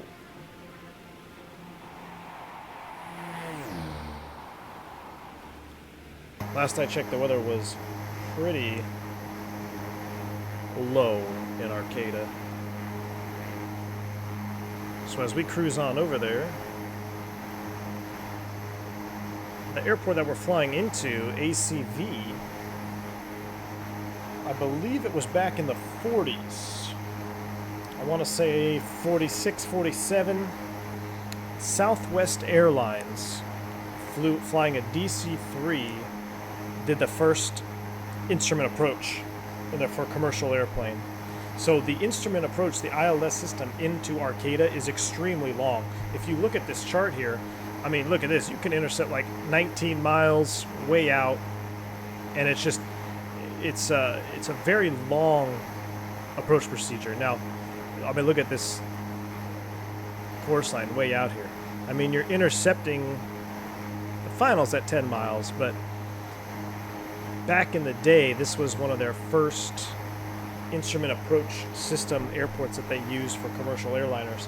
They also had oil dispersion units for trying to get rid of fog. The airport is in heavy, heavy fog. So I don't know if it was the FAA or the Airport Authority, they were trying to come up with ways, in the Navy back in the 40s, were trying to come up with a way to get rid of fog. So what they would use is the FIDO, the Fog Investigation and Dispersal Operation, were basically oil burning units that were next to the runway. And I think that was for, you know, trying to get rid of fog and whatnot. But this airport up here is always foggy, always shooting an ILS approach in there. But that was just kind of a fun fact for this airport. It was the first commercial airliner, DC-3 on Southwest, flew in there. Yay Gaming asked, do I have enough fuel? I sure hope so, man. Why do I look low? We've got, we should have plenty of fuel, yeah. We got 1,000 pounds. We're only burning 800 pounds an hour. We're going to be on the ground in less than 30 minutes, about 15 minutes from now with the reserve. So we are pretty good. 12,000 feet level. Look at the speed, doing 240 knots. Let's go to my all-time favorite view, though, right here. I love this view. That is the view of a lifetime right there. I just loved sitting there in the beach aircraft and seeing this PT6 sticking out here. Absolutely love it. Just iconic. It brings me back, man. Totally. Fun fact, if you didn't already know, this little mirror right here, that's to identify if your nose gear is down. So you could, just an extra means of verification, once you lower the nose gear, you could see it in the mirror there on the nacelle, on the lower intake.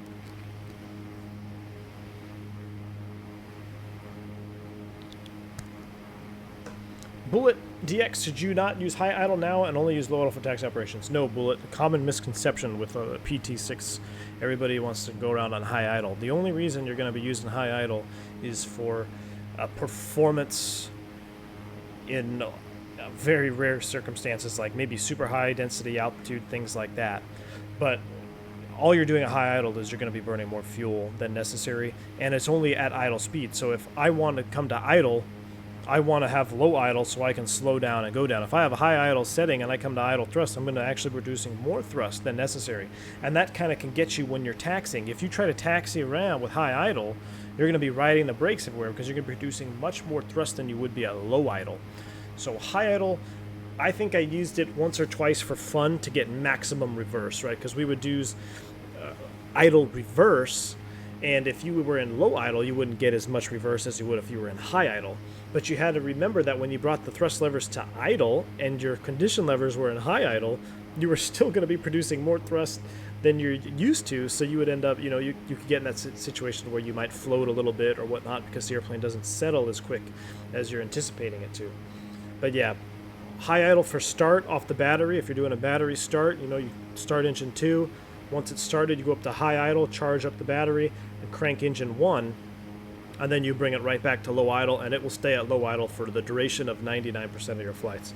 And I don't know if, I think Phantom 320, he's in the Discord. I don't know if you're in the Discord or not, but I think he talked about one of the few scenarios that he used high idle as well. I think he was in Colorado or something high up in the mountains when he was flying the 350. So he is currently typed in the 350. I'm not, but I do have some beach time, so I know a little bit about it, but not nearly enough to give you guys full-blown lessons. Dimitri says, cockpit confessional emoji when you need one. That's a good idea. Cockpit confessional emoji. I like it. Listen to this flyby sound. My goodness. Woo. Wow, we're going to be entering a serious cloud bank up here, guys.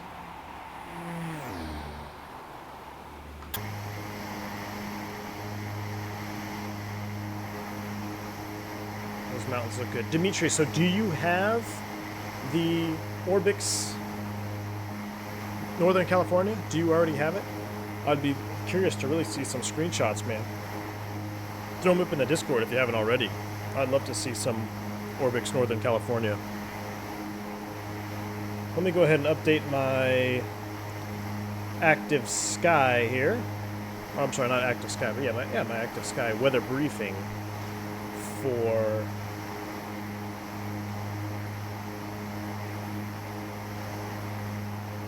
our weather. So right now, Active Sky is briefing me. It's telling me, 7 miles. Broken 3400, it's burning off. Not a problem, be visual. We'll still follow the ILS down, probably, until we get within range. Let's scatter at 2500, but I was hoping it would stay crap. It was really poor viz earlier.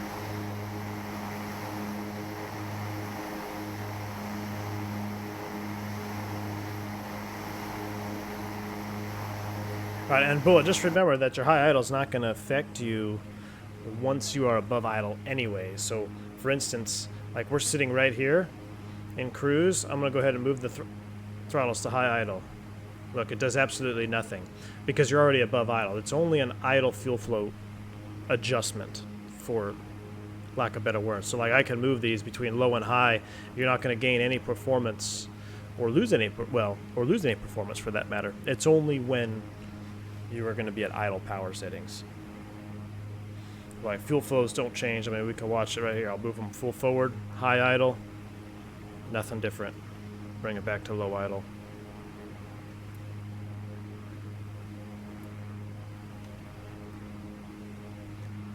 All right, we are 11 minutes from Sagu. We should probably start thinking about descending down.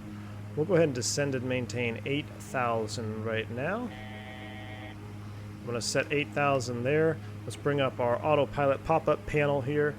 And I want to reduce the torques a little bit. And let's go IAS hold. And I'm going to reduce the torque. The aircraft will begin to pitch down to maintain about 240 knots indicated. As we begin to start down, we'll verify that our ignitions are in auto, which they are. We'll go ahead and arm the auto feather as we start our descent. Thing is looking good.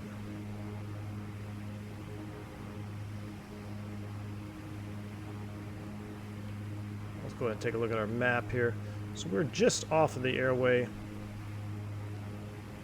but Eureka and Arcata. So what we used to do, I was actually flying into Eureka, California, which is this airport right here. And what we would do is very common. We would shoot the ILS to ACV, and then we would go special VFR. We'd break out at minimums, 200 feet, then go special VFR, follow the coastline until reaching the little gooey duck pond here. It's the gooey duck farm. And then we would do a visual approach into Eureka, because there's no approach to this airport. So we might do that. We might do the approach in there and then just go full-blown visual into Eureka instead of landing in Arcata. We'll see what it looks like when we get down there. Super Chat Icefire coming in with $5 Super Chat. It says, YouTube have me a free Super Chat, so this goes to the auto throttle repair on the 7.6. Icefire, thanks so much for that, my friend. Thanks for supporting the channel. Thanks for being here. Glad you will help me get that auto throttle repaired on the 7.6, because you and I both know that I need it. So I got to bring back the torques a little bit more. Thank you very much, Icefire. Dimitri says, I do. It's another level. I'll do a Daniel Smith in the Discord. Awesome. Do it for me, man. I'd love to see it.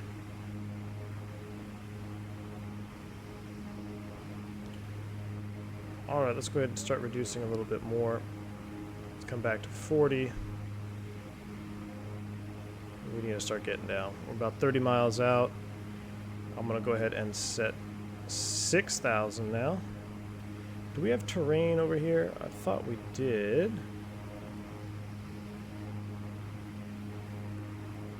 No.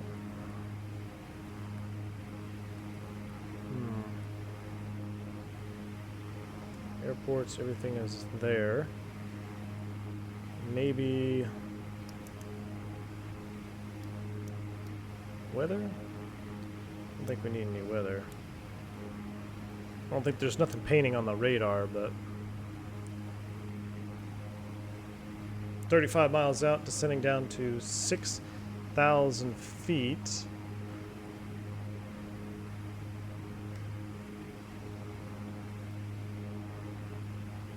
We'll make sure our nav radios are tuned up for this as well. So we're going to need 109.5 in nav 1.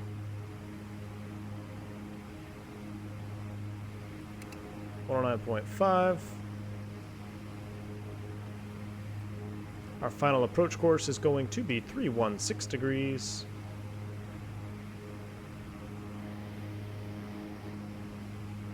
Down to the IMC we go.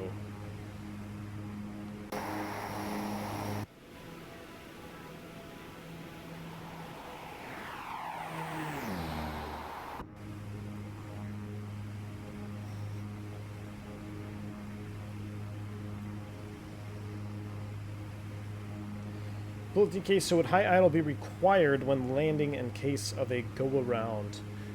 I do not believe so, but that would be a question for Phantom 320. I don't see why you would want to use high idle in case of a go-around, because if you're going to go around, you're going to be going around anyway above idle, right? So it's not going to benefit you to be in high idle or not. Now, where it could help you would be in reverse.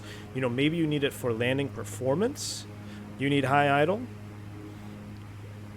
Or maybe you're at such high density altitude that you need to be at high idle for the approach. Maybe that could be another factor. I'm just kind of guesstimating for you. I don't have a solid answer for you, but for a go-around, I don't think it's going to help you. There may be other factors that would require you to be in high idle, but I don't think a go-around would be one of them.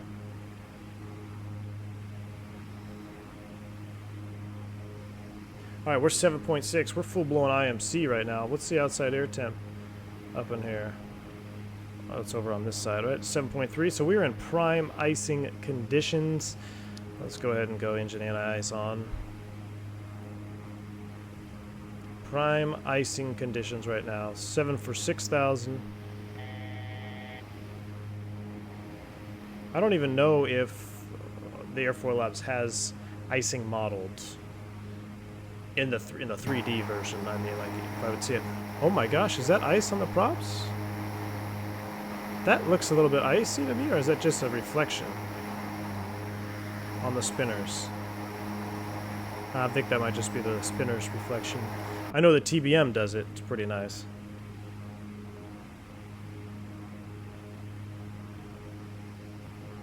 All right, leveling 6.3. We're going to go ahead and continue to slow down now. We're 22 miles out from Sagu. We want to cross Sagu at 3,700 feet. I'm going to continue to slow down now. Bring those torques back even more.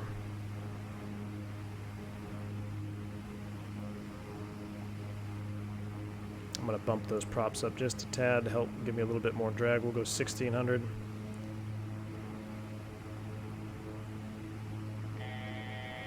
We're going to set 4,000 feet. And at about 210 knots. Actually, we'll do 200 knots. We'll do an IIS descent. Still not showing any ice outside.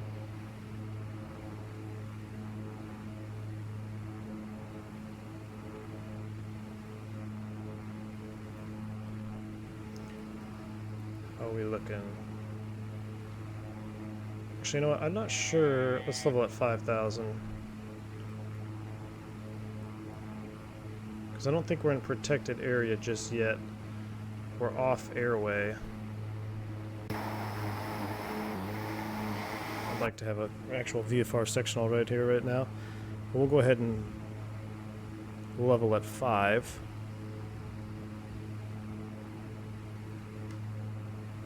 Because there's definitely terrain coming in.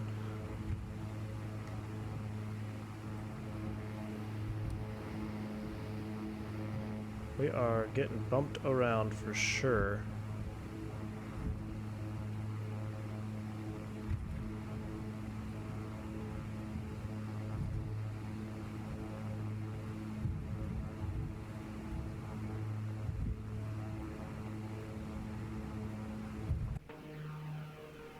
Can't see anything outside. We are in the thick of it, guys.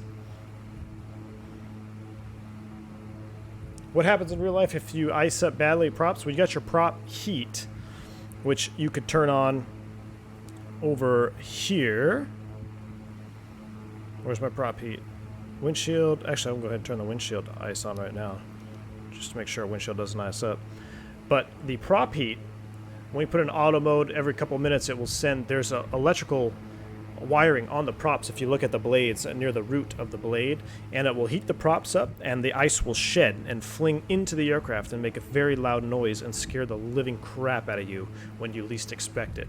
So there is anti-ice, or I should say, yeah, there is anti-ice and de-icing for the props with the electrical heats. The first time I discovered ice shedding, I was in a condition very similar to this with low fuel and on approach into DFW. It was not very pretty. Scared the crap out of me, man. Scared me pretty good.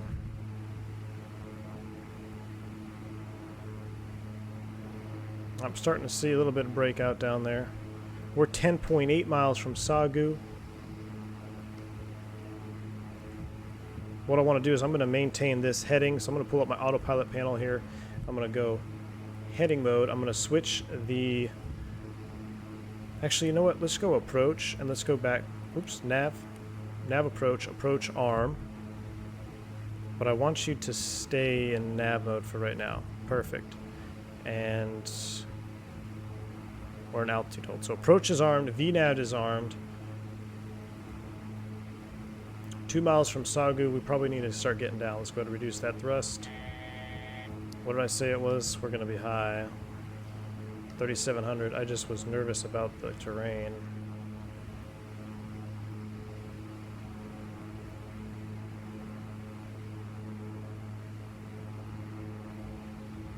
It is crap in here. This is some soup, if I've ever seen it, guys. So this is some soup.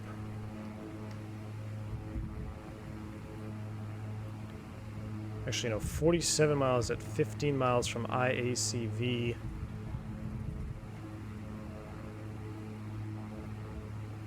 We're 6 miles. We have 1,000 feet to go. And we are getting bumped around like crazy right now.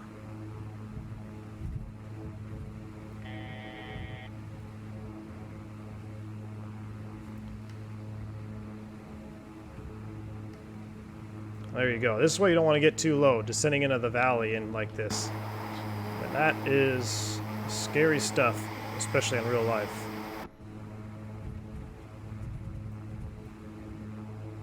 Let's go flaps approach. Below 200.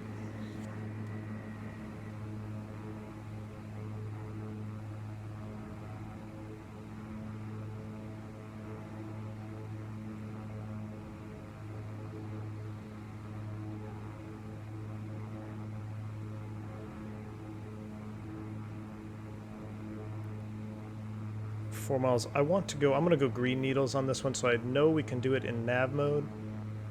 But let's go heading, approach arm, and of course I want to go IACV 312, heading for now. Oh, did it already capture? It captured it. Alright, good.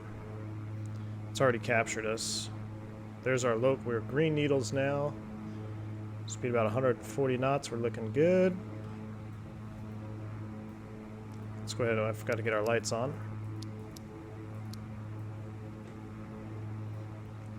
On the glide slope.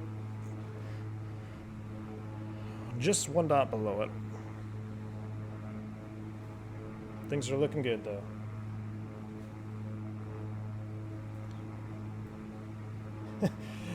Dimitri says, V1, I just finished the Gibraltar ortho with 10mm or with 10mm HTG elevation files, and it looks amazing. Let me know if you need it. Dude, that would be awesome, Dimitri. I would love some good Gibraltar ortho. You have to put some screenshots of that out there as well.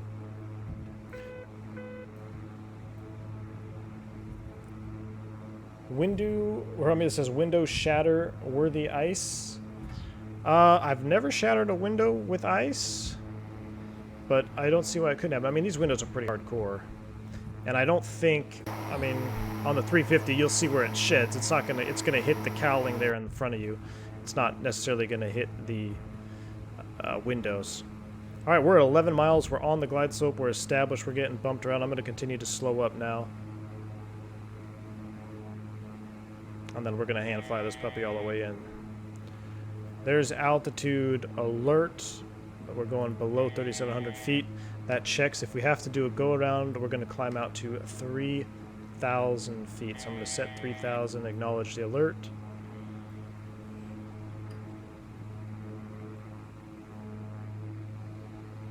And we'll keep walking the speed back. It is low vis out here this morning. Dougal says, does the fuselage get damaged from prop ice shedding? You can get some dents in there, but I've never seen any severe damage like that or anything like that. You might get a dent or two, but the goal is to heat your props before they collect ice. But yeah, if you don't, it can definitely be a shocker.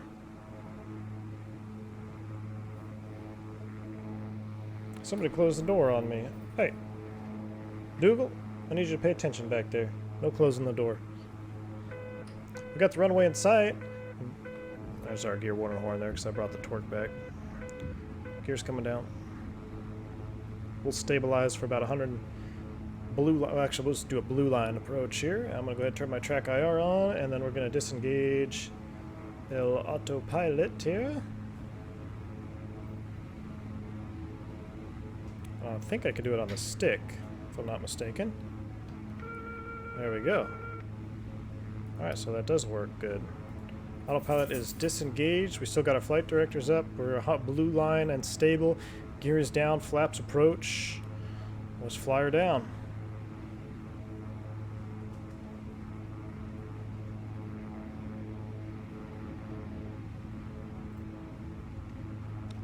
But now you know what I mean about this ILS being just super long.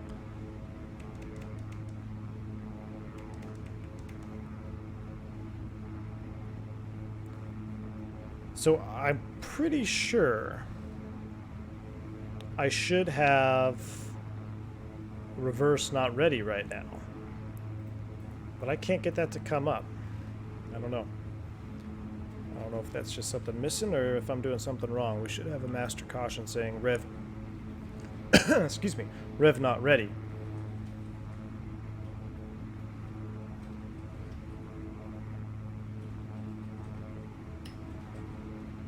Rose Jackson, how's it going? I'm doing just fine. We're just on our approach here into Arcata, California, back in the old prop liners. I'm loving this King Air as I get really high here and totally mess up the approach. Redox, good morning. Ryan Linker, how's it going, man? Good to see you here. Happy to see me flying this. I love this airplane, my friend. I really do. All right, here we go. Launch the flaps. Counter that balloon effect. So Eureka is over there somewhere. We would break off and follow the coastline. Special VFR.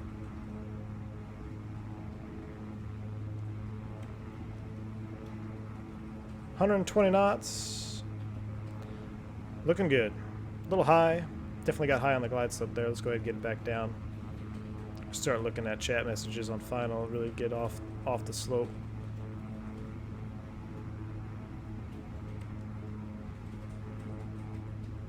Alright, so on touchdown, we're going to go props full forward, then we will select reverse. We are down to land, 3 green. Looking good.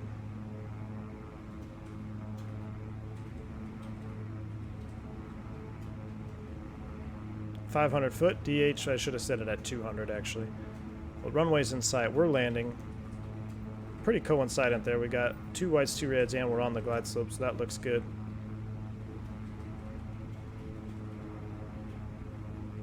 Still 120 knots, a little bit of wind out of the right. Really bumpy out here, man.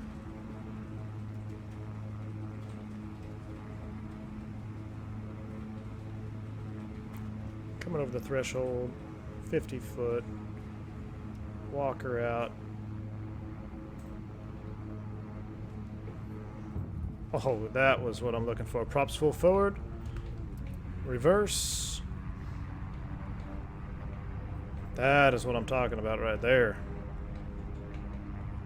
Yes, sir.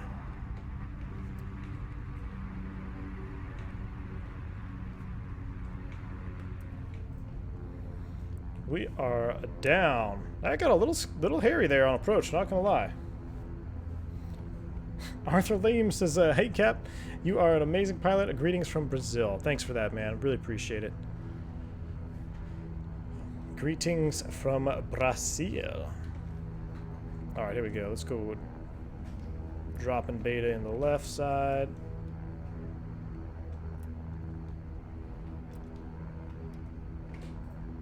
Oh, pay attention now. Clear the runway here. Got to clear our hold short lines. And we're going to take it back to the ramp. Open up the windows because it just sounds freaking awesome. Clean it up. Landing lights can come off. Ice light. Recogs come off. Strobes come off. We'll kill the heats. Auto ignition's coming off. Auto feather is off.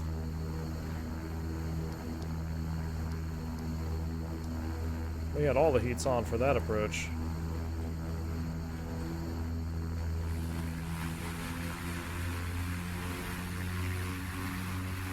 Turn the blower off in the back.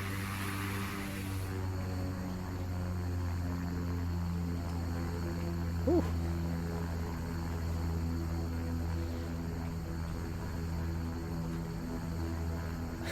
Dougal says, I love the PT sounds, but more used to hearing 4 of them. I bet, man.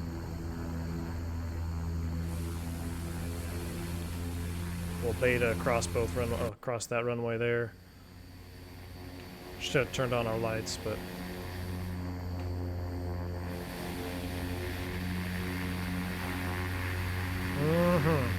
look at the weathering on the texturing. I think this is probably one of the best textured airplanes in X-Plane. .200 Alpha Fox. Real life, she's a B200. But I had my buddy Jungly paint this one up for me. Did a fantastic job. Oh, I didn't think I was in beta there. I thought I was in beta. I was not in beta. High-speed taxi. Sorry, we're freight dogs.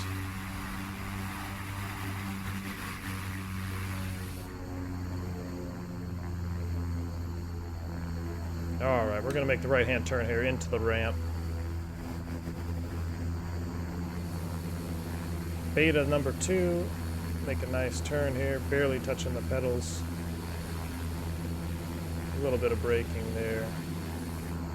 We'll kill the taxi light. Hey, let's find ourselves a place to park here. Man, it is pretty crowded. I wonder if I can fit through here.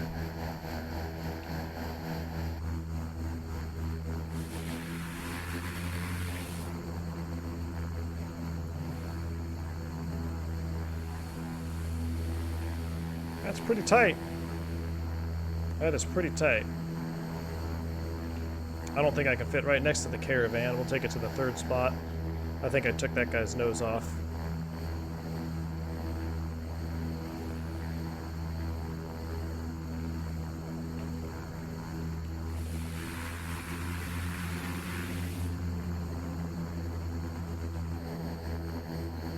That's close enough. We'll go ahead and set the brakes there. Brakes are set. Avionics master switch can come off. Kill the generators, inverters, and bleed valves. I think they come off. That's right.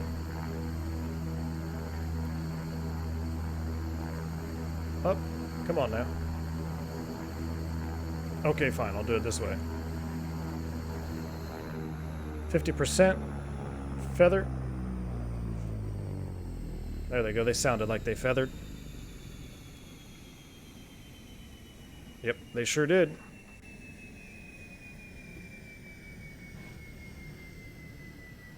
Yes, sir. Dougal says King of Kings. I don't know about that. But we got her down, man. We got her down. All right, let's take a look at that replay before I shut her all off. Then we'll go ahead and kill the crash bar right there. All right, let's take a look at this replay. Then I got some things I need to do, but felt good to just. Oh, I had real view disabled that whole flight. Yeah, that's why I guess the camera wasn't bumping around like I thought it should. But let's go ahead and pop this sucker in a replay mode here. A little bit more. There we go. Rose Jackson says, I'm good, thank you. Can a pilot with an ATPL fly any kind of plane except from military? Yes, but you have to be trained on it. So if the aircraft is over a certain weight, you need to get a type rating. And if you are trained on it, then yeah, you can fly any airplane. There's no restriction on it, as long as you're properly trained. Oh, that looked nice. Look at that. Whoop, a little far on the zoom there. I mean, it's set down a little bit, but that was nice. Let's go ahead and hop into Dougal's seat back here.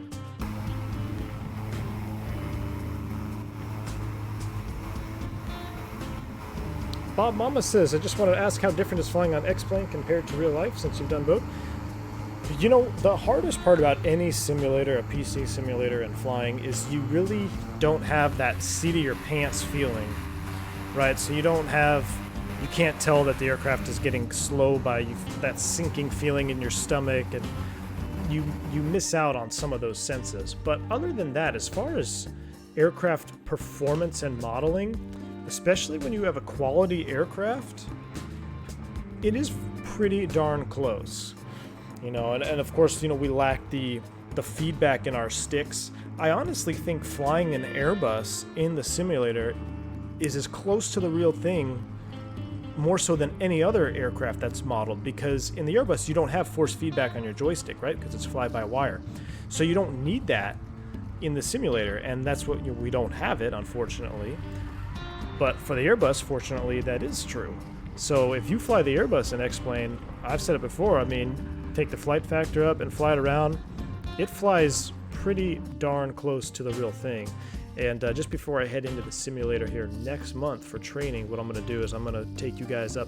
We're going to do a live stream, but we're not going to be flying point A to point B. We're going to be doing a recurrent training check ride live stream. So we're going to take off. We're going to go through some different flight control laws. We're going to do steep turns and stalls. Yes, we can stall the Airbus.